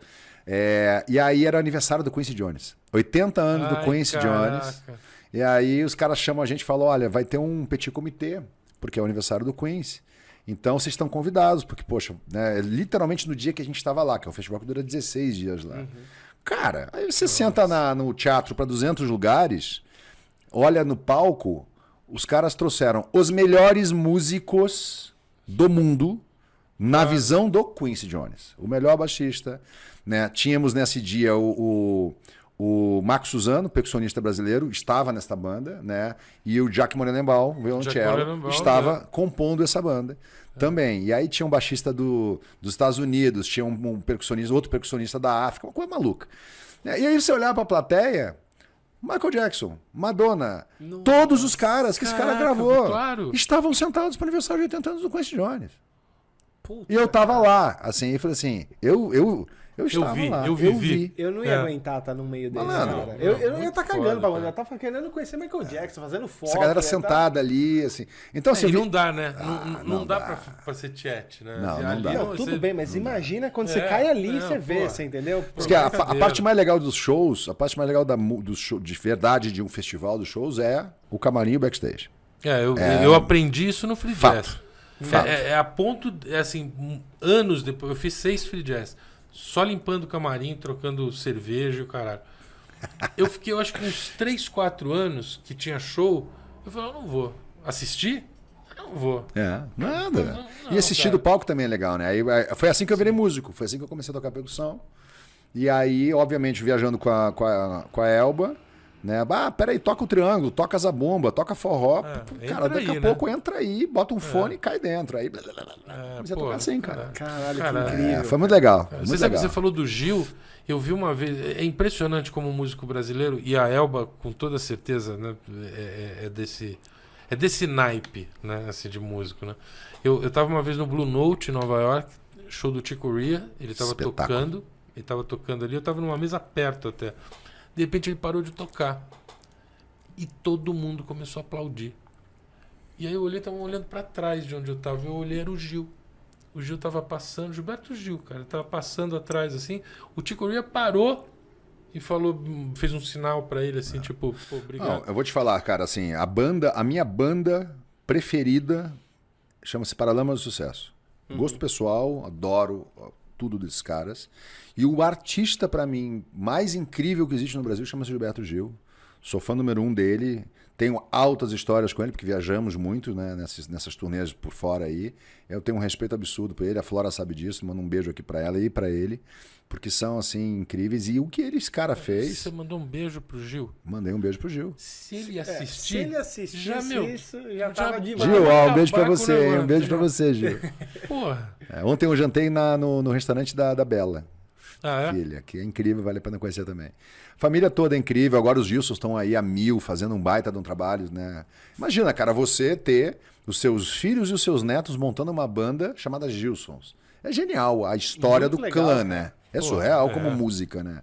E assim, eu conheço todas as músicas, esse eu sou fã e... Mas você sempre foi ou você aprendeu a ser fã? Não, cara, eu aprendi, né?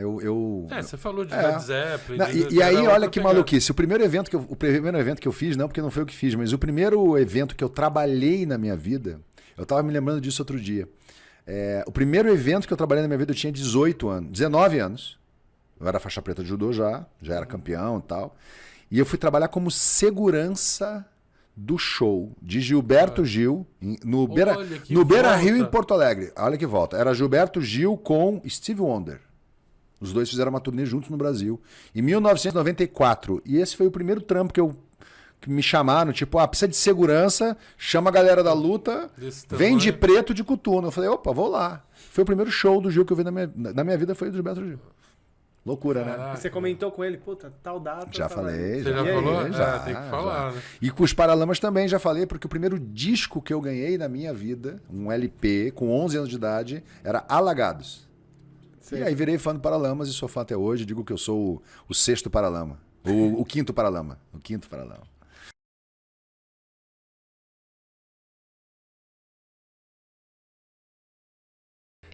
Mas é o máximo. Você teve um lance de casamento embaixo d'água? Eu casei embaixo d'água. Não. Casei. Sério? Eu fui pedida em casamento embaixo d'água e eu casei depois embaixo d'água também. As duas coisas. Você tem certeza que ele pediu em casamento? Embaixo d'água? Ele pode ter falado, não, alguma outra coisa, né? E ela falou, me pediu em casamento. Eu quase... Aliança? Te deu aliança embaixo d'água? Ele foi obrigado, mas ele me deu. Tá aqui, ó. Eu contei essa história pro Thiago, contar. Conta, a história é boa. Conta. É boa. Quando a minha filha tinha... Eu sou casada há 15 anos, né? Quando minha filha tinha 1 ano e meio, eu me separei. E a gente ficou 2 anos separados. E aí, a gente sempre foi amigo, assim, teve uma relação boa, principalmente porque ele é um ótimo pai. Então, a gente nunca teve problema com nada com isso, né? E aí, quando ele começou, uma época, ele ia pra buscar Manu e tal, os aniversários a gente fazia junto, e etc. E uma época ele ia pra Paris ver a final de Roland Garros. E ele falou, você quer ir comigo? E tal. Vocês estavam separados? Estavam separados. Isso é má intenção. É má intenção. Aí... Tava caçando a Não, a ex-mulher, pô, tanta mulher pra levar pra Roland Garros quando você tá separado, você chama... É má intenção. E aí, bom, a gente reatou, óbvio, claro, né? Paris. Paris é ótimo pra reatar. E aí a gente voltamos a namorar. Casas separadas e tal, e eu falava assim, cara, né, tem que ter muita certeza. Já pensou? A Manuela separa os pais, aí os pais voltam, aí separa de novo. A menina vai ficar 15 anos na terapia, né? Aí, fiquei pensando comigo. Aí, voltamos tal, e eu via que todo fim de semana, a gente só ficava nos fins de semana. Aí, todo fim de semana, ele ia deixando um negocinho assim em casa, né? Escova, chinelo. Eu falei, filhão, se é pra voltar, nós vamos casar. Nós vamos casar. Pra voltar 100%. E eu tinha um lance. Eu sou super. Acredito em umas coisas. Eu tenho uma amiga astróloga super famosa, assim. E ela falava que meu mapa ia mudar se eu casasse. Meu mapa astral. Porque eu ia mudar de casa e que a minha vida ia mudar muito e tal. E eu falava, não, eu vou unir o útil ao agradável. Mas agora... a Manu, nessa época, ela tava sabendo que vocês estavam namorando? Sabia. Ela tinha quantos anos? 5. 5. Nossa. 5. Tá. Aí a gente tava namorando. E aí... ele falou, não vou casar nem fudendo, é muito caro, não sei o quê, imagina, a gente não tem dinheiro pra isso. Peraí. Pra ir pra Roland Garros, você pagou, né? O lance, a viaginha, legal. Agora pra casar, não quer. Entendi. Aí, maravilha. Eu trabalhava no negócio de casamento, e eu comecei a falar pra todo mundo que eu queria casar, eu comecei a falar que eu ia casar, não é nem que eu queria casar. Falei que eu ia casar, que eu só ia voltar se eu casasse. Se casar. Seu ex-namorado você não sabia, né? Meu ex-marido. Aí tinha uma feira de casamento super famosa em São Paulo, quero casar, eu ia fazer essa feira, né? E aí eu comecei a contar os 4 ventos no casar, que eu ia casar. Entendi. Aí você atraiu. Você atraiu no universo do casamento. É tipo, os meus músculos estão bem, estão respirando bem. Exato. Aí eu consigo correr mais. Aí o iCasei, que era eu tô falando um monte de marca, né? Não sei. Não tem problema, não. É um blog de casamento super famoso, é um site de compra de presente, você faz sua lista de casamento, aquelas coisas todas. Como é que chama? iCasei. Mas que nome infeliz. Tá certo que ela anunciou, mas porque casei. Mas é isso. É isso. Entendi. Casei. Tá bom. Então é legal. Bonitinho. Aí eles falaram, você vai casar mesmo? Eu falei, vou. Não, vamos fazer um reality do seu casamento? Primeiro reality de casamento que vai ter no YouTube. Caraca. Eu falei, nossa, eu topo. Topo super, porque os eu vou preparativos, tudo isso. Não, porque aí eu vou conseguir um monte de desconto. Né? Vai passar num... Mal intencionado. Que coisa. Ali todo mundo tá mal intencionado. Eu tava super, porque se a desculpa dele era dinheiro, eu falei, eu pago o casamento. Pronto. Você, né? Porque eu falei, eu vou pagar. Eu falei, então tá, vamos fazer o reality. Aceitei, assinei contrato, comecei a gravar e tudo, os episódios, fazia degustação e não sei o que lá. E ele... E ele topando também. Não, e ele falando, você sabe que eu não vou casar, né? Não, mas peraí, era só você no reality? Era o reality da noiva. Começou comigo. Comigo, contando. O noivo só não sabia ainda. O noivo ainda não estava informado. Ele sabia, Sim, mas ele falava. Mas ele não aparecia no reality. Ainda não. Tá. Aí chegou o dia que ele ia começar a aparecer, que era a degustação da bebida. Porque precisava aparecer. Óbvio. Entendi. E a gente ia fazer uma degustação de bebida junto, e não sei o que, e não sei o que lá. Caraca. E aí eu falava, cara, você não vai me pedir em casamento? Ele falava, não vou pedir. Você quer? Você quer casar? Eu apareço lá no dia. Tá, você me fala onde é que eu vou. Fala pra mim. Você me fala onde é que eu vou. Mas não quero dor de cabeça. E tal. Aí ele começou a ir nas coisas das gravações, ele foi, tal, bonitinho e tal. Mas eu encafifei, eu falei, cara, você não vai me pedir em casamento? E quando eu terminei com ele, eu joguei as minhas alianças na privada. Sei. E falei, cara, nunca mais. Pá, dei descarga, e saí. Aquela coisa de mulher enlouquecida, né? Normal. E saí. Aí, foi embora. Aí, a gente ia pra Noronha, a gente ia pra Noronha mergulhar. E aí, tava chegando perto já do casamento. E ele não tinha me pedido em casamento, eu tava gravando as coisas e tudo mais.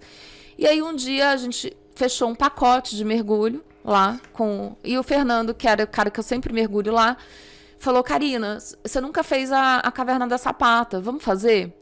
Que nome pra ser pedido em casamento? A Caverna da Sapata é um nome horroroso, gente. Vocês vão editar isso aqui só com esses pedaços, né? Eu vou ao ar só. Certeza. A Caverna da Sapata. Karina que vai ao swing, a Caverna da Sapata. Da dedada. Não, mas é um nome feliz. E que tem as suas noivas e que tem as suas noivas. Pega a noiva só 3 meses antes.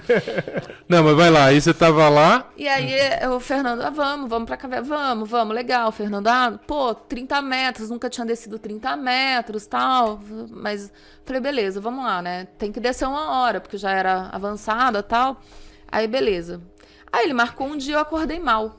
Naquele dia eu tinha mergulhado todos os dias, tava meio embrulhada, um pouco dor de cabeça, falei, acho que eu tô um pouco narcosada. Pra quem não sabe, narcosada é quando você com muito CO2, né, no corpo. Uhum. E aí, gás carbônico. E aí, falei, Fernando, não tô legal, não vou mergulhar.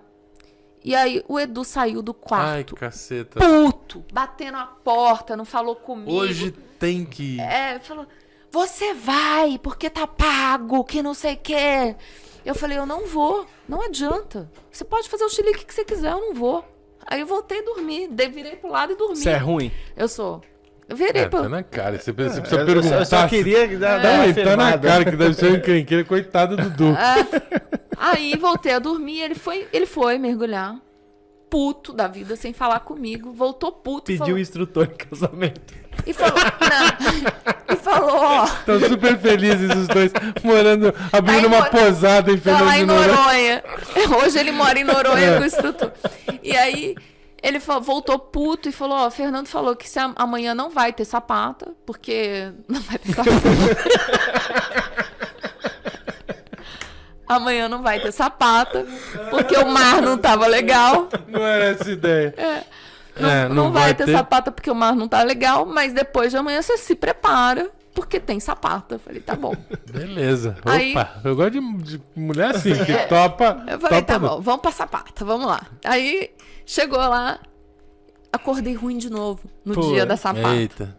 Aí, o Fernando foi na minha pousada, que é o dono do negócio. Falou assim, olha aqui. Do mergulho. Falou, olha aqui, Karina, se você não for mergulhar hoje, você me esquece, você não precisa vir mais pra Noronha e mergulhar comigo, entendeu? Porque eu já fechei 2 vezes, você tá ocupando o lugar de alguém, que não sei o que lá. Caraca. Nisso eu fiquei assim, gente, que deu no Fernando. Eu vou! Não, eu vou. Ter que ir, eu falei, eu vou, se eu não conseguir, eu volto. Mas eu vou. E me fui, meio com dor de cabeça. Eu falei, gente, mas cara grosso, né? Fui xingando ele por dentro, tudo. Aí chegou no barco, eu lá meio quietinha, uma turma mega animada no barco, assim, animadaça, assim, depois que é amiga de todo mundo. Aí, chegamos no ponto, o cara falou, ó, você e Eduardo vão pra sapata e eles vão pro drifting primeiro, aqui não sei o que o outro mergulho, pra depois fazer a sapata. Aí eu falei, tá bom, por quê, né? Aí, não, porque é muita gente. Se eu botar vocês com eles, vocês não vão ver nada. O Fernando falou, vai ter muita gente, vai espantar. Lá tem um cemitério de tubarões lindo, tal. Como vocês mergulham comigo há muito tempo, vou levar vocês primeiro. E eu acreditando. E aí o fotógrafo que tava no barco... Tudo armado já. Falou, vou descer com vocês. E o Du é muito pão duro. Muito pão duro. Muito. Aí eu falei pro cara, chamei ele no canto, falei, cara, vai com outro grupo. Você tá olhando, cara? Ele tá com uma GoPro, uma máquina e mais não sei o que é na cabeça. Você acha que ele vai comprar alguma foto sua? Falei, não vai comprar nenhuma. Nenhuma foto. Entendi. Você tava falando pro fotógrafo. Achei que você tava falando pro Edu. Não, falando pro fotógrafo. Genial. Falei, cara, essa trouxa, cara. Não gasta nada. Vai com outro grupo. Esquece a gente. Esquece. O cara tá cheio de máquina. Esquece. Não, Karina, não tem problema. Eu falei, tá bom, eu compro 2 fotos suas, tá? Pra te ajudar, não sei o que lá. Combinando com o fotógrafo, mas eu, se fosse você, ia com o grupo. Tadinha, tudo armado já. Aí desci, beleza, entrei. A caverna parece uma catedral, ela é assim, redonda, né? E aí você vai até o fundo, faz a volta e sai. Quando a gente entrou, fui até o fundo, tal, tô voltando, ele tirou o ar do meu colete e eu caí de joelho, assim. Só que quando eu caí de joelho, ele foi me pedir. Ele foi abrir a caixinha e me pedir em casamento. tinha um bicho gigante na porta da caverna. E eu falei, pronto, um tubarão-tigre, alguma coisa desse tipo vai entrar aqui comigo, eu vou desmaiar, vou morrer, porque eu não... Você não estava muito legal. E tinha um bicho gigante na porta. E o Edu fazia assim, olha pra mim. Olha pra mim. E eu fazia assim. O bicho tava atrás dele. Ele não tinha visto o bicho. Na porta. Tava na porta da caverna. E ele, tipo, foda-se. Não, mas o que quer dizer isso aqui? Tubarão. Ah, tá. E eu fazia assim, tubarão. E ele, olha pra mim. E eu, tubarão. Aí ele pegou e ficou puto, me sentou assim e abriu a caixinha. Aí eu falei, puta merda, ele tá me pedindo em casamento. Caiu a ficha, né? Aí eu falei, porra, nossa, finalmente, né? Até o tubarão tá armado. Ela viu a caixinha e falou... Que? Aí eu falei, até o tubarão tava puto. Aí eu pensei, falei, Karina, se concentra aqui, esquece tubarão, se for tubarão vai ser todo mundo aqui de uma vez só. Tchau. Vamos embora. Meu cilindro é lindo, tem muito ar, eu tô nadando lindamente. Aí eu falei assim, né? Aí ele pegou a mão errada, ele já pegou a esquerda. Eu falei, não, querida, isso aqui é o que era, agora é aqui. Porque agora eu sou noiva, né? Agora eu sou noiva. Botamos, não sei o quê. No que a gente saiu daí... E aí o cara filmou tudo, tirou 1 milhão de fotos. Armado pra ir. Lógico, né? Ganhou uma grana.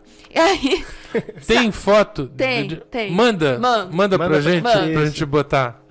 E aí, a hora que a gente saiu da caverna, tinha uma Hayashita do tamanho de um Fusca. Que lindo. Cheio de filhote. E ela acompanhou a gente até lá em cima. Até perto do barco. Assim. Que demais. Ele pagou até o arraio. Ele pagou até o arraio.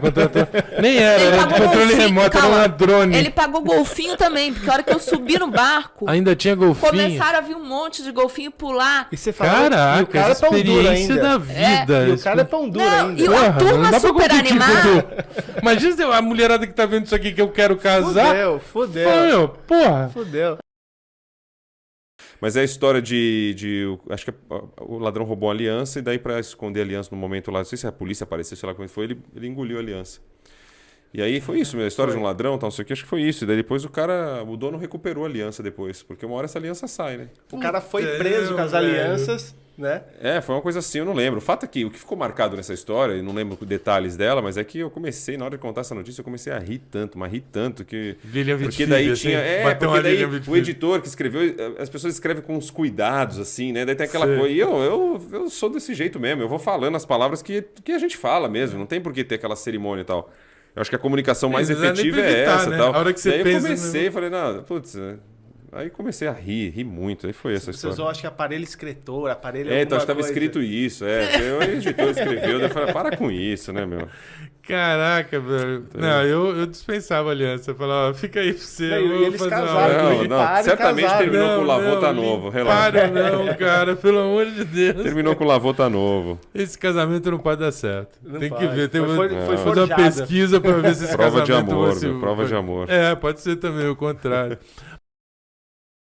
E isso para mim é muito interessante, porque fazendo esse paralelo ainda com as crianças, né? O quanto um celular priva e interfere na inserção desse indivíduo numa sociedade. Porque... Não é a mesma coisa de quando falavam que tem que sair, esse menino só vê televisão, tem que brincar lá fora. Eu acho que isso é uma impressão. Eu acho que é diferente, porque, assim, ao meu ver, né, enquanto você está na TV, ela está assistindo. No celular, ela não só assiste vídeo, ela interage, ela tem amigos, ela tem um acesso a um nível de informação que é muito diferente de uma TV. Que na TV você assiste o que a grade quer que você assista, né?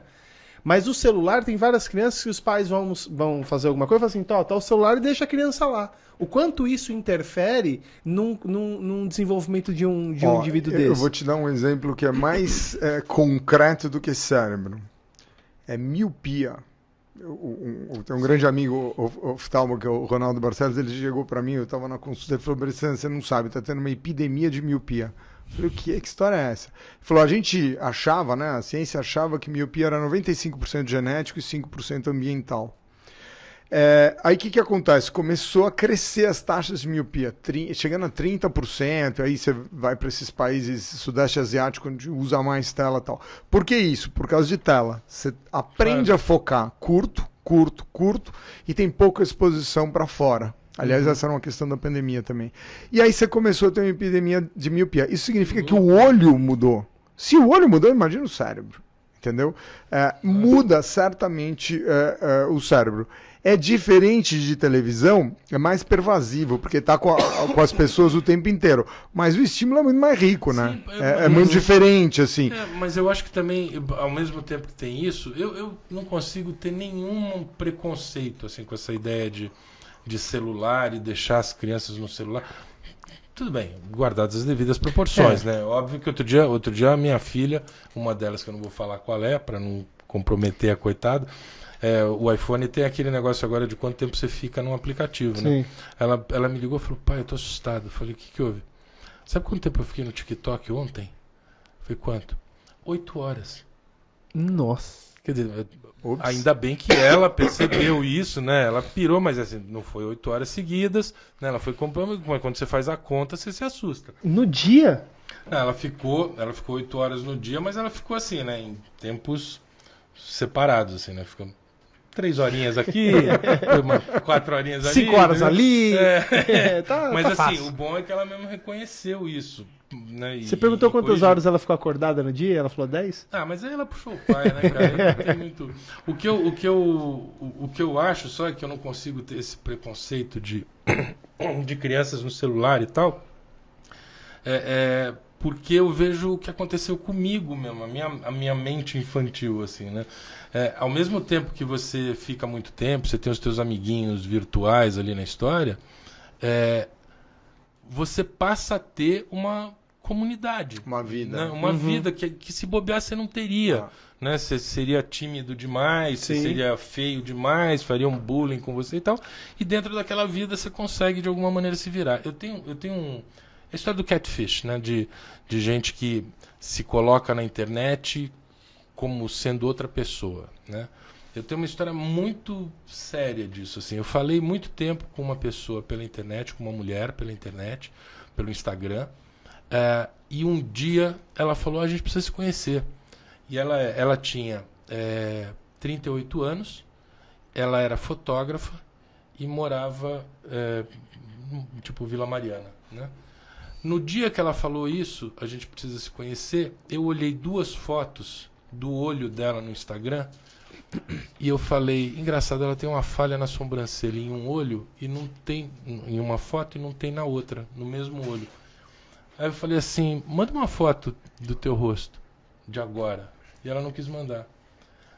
Resultado, ela tinha 48 anos, ela não era fotógrafa, morava com os pais. Mas você chegou a conhecer? Não. Ela andava em cadeira de roda. E eu falei para ela assim, mas me diz uma coisa, por que você não fala isso? Talvez não no primeiro contato, mas ao longo do tempo, por que você não fala isso? E ela falou uma coisa muito triste. Ela falou assim, porque aí eu perco o 1 mês que eu tenho.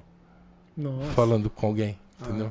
Então eu prefiro manter a mentira pelo tempo que for, até a pessoa descobrir, porque pelo menos eu aproveitei esse tempo, entendeu? Nossa. É muito triste isso, mas ao mesmo tempo é o que eu tô dizendo.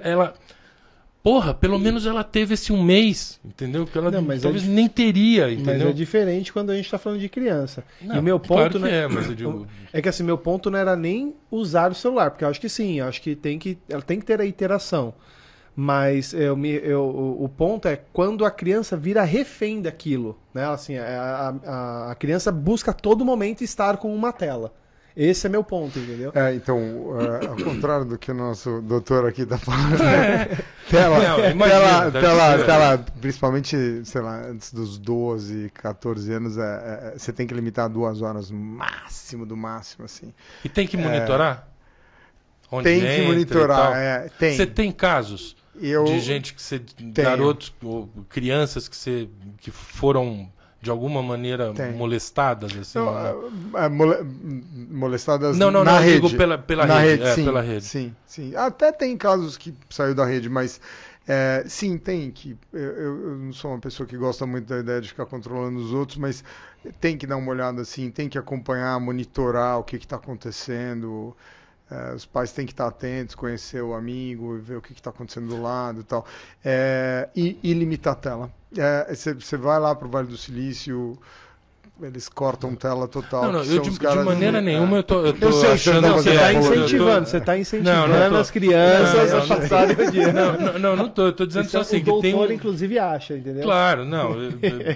Eu já mudei de opinião, inclusive. Eu achava isso quando o doutor falou. Ele deu a deixa, mas o meu viés é outro. Meu viés é outro, assim, que eu acho que existe um certo preconceito de achar assim, não pode ter acesso a isso. Mas enfim, já tá mais do que dito aí.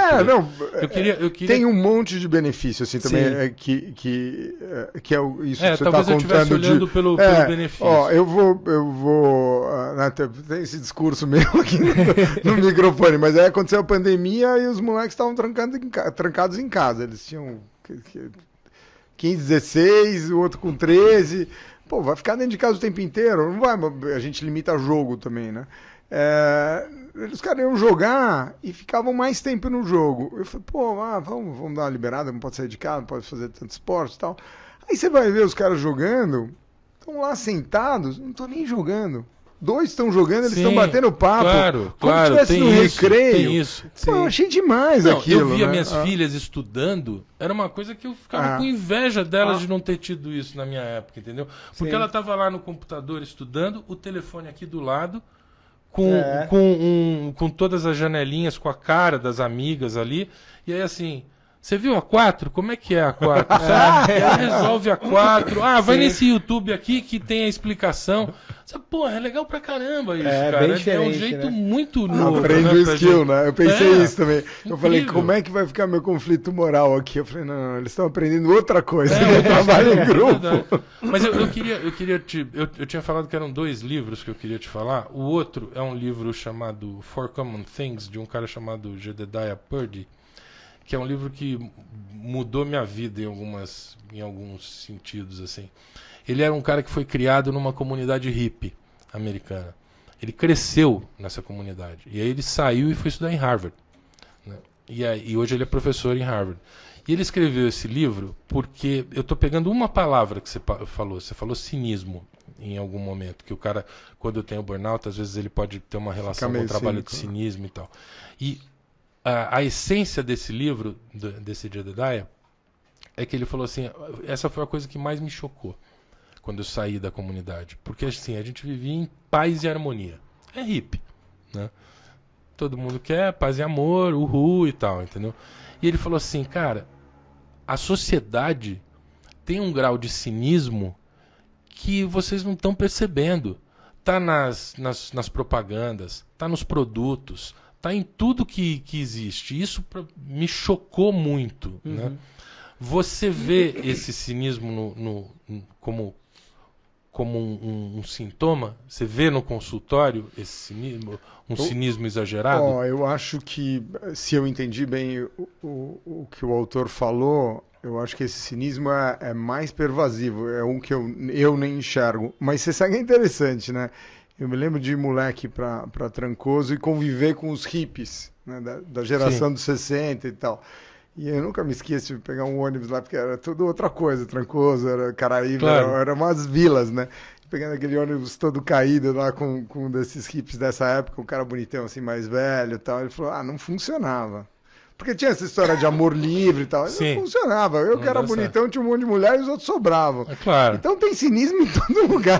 Entendi. Inclusive também. Na comunidade. Que paz e amor não, entendeu? Não é tão simples assim. Entendi. Eu acho que tem uma idealização das relações humanas que atrapalha não entender o humano dentro da sua complexidade, violência, não que tenha que ser valorizado, mas tem que ser compreendido.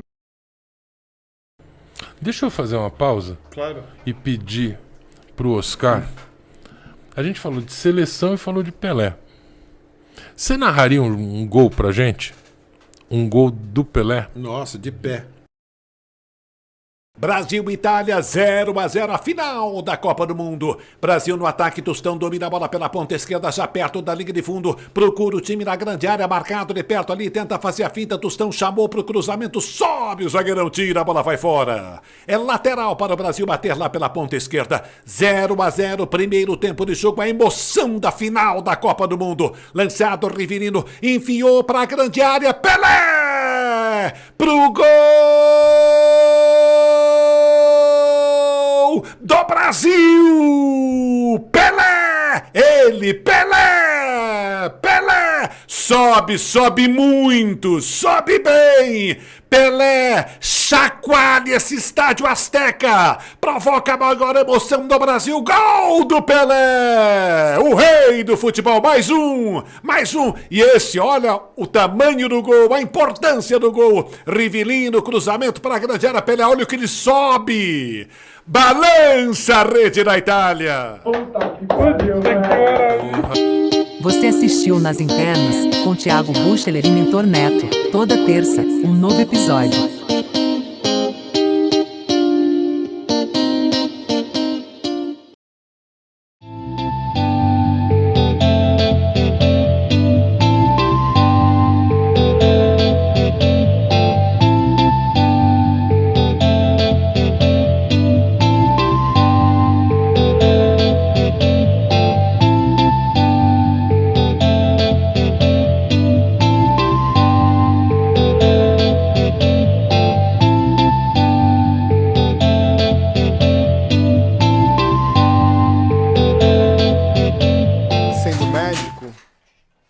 Isso. Peraí. Acabou a minha imagem. A minha imagem ganhou uma bundada. Eita, porra. Pausou? Você faz assim, eu filmo, por exemplo, você e alguém atrás de você. E o foco tá em você. Aí depois, na hora de editar no iPhone, eu falo, pô, eu acho que o foco é mais legal lá atrás. Aí eu bato aí você atrás, puxa o foco. Ele corrige o foco lá pra trás. Fala, putz, outro nível, né? Apple é muito foda, cara. O que eu tinha perguntado mesmo? A gente tava falando de... Se o cara tem que se emocionar, se o cara se emociona, como é que tem que ser? Na minha mente infantil, assim. Fala. Dá uma seguradinha só pra gente secar. Porque você não pode continuar. Levanta você pra você não se molhar, cara. Não tem problema. Boa. Boa. Valeu, Edu. Engraçado, né? Hoje cai câmera, escapou meu lápis aqui. É Black Friday. A gente fica com... você viu? Começou com furadeira. Tem a sexta-feira 13 e tem a Black Friday. Não pega muito, né? Eu acho. Mas é complicado. Se você conseguir uma aguinha pra derrubar de novo, eu te agradeço. Obrigado. Bom, espera, né? Espera. Não adianta. Vai ter que voltar já ia onde? começar a falar... Não, eu tava falando sobre... não ter esse trauma e eu ia falar... Não, vamos voltar quando eu perguntei, mas no dia, e você fala no dia.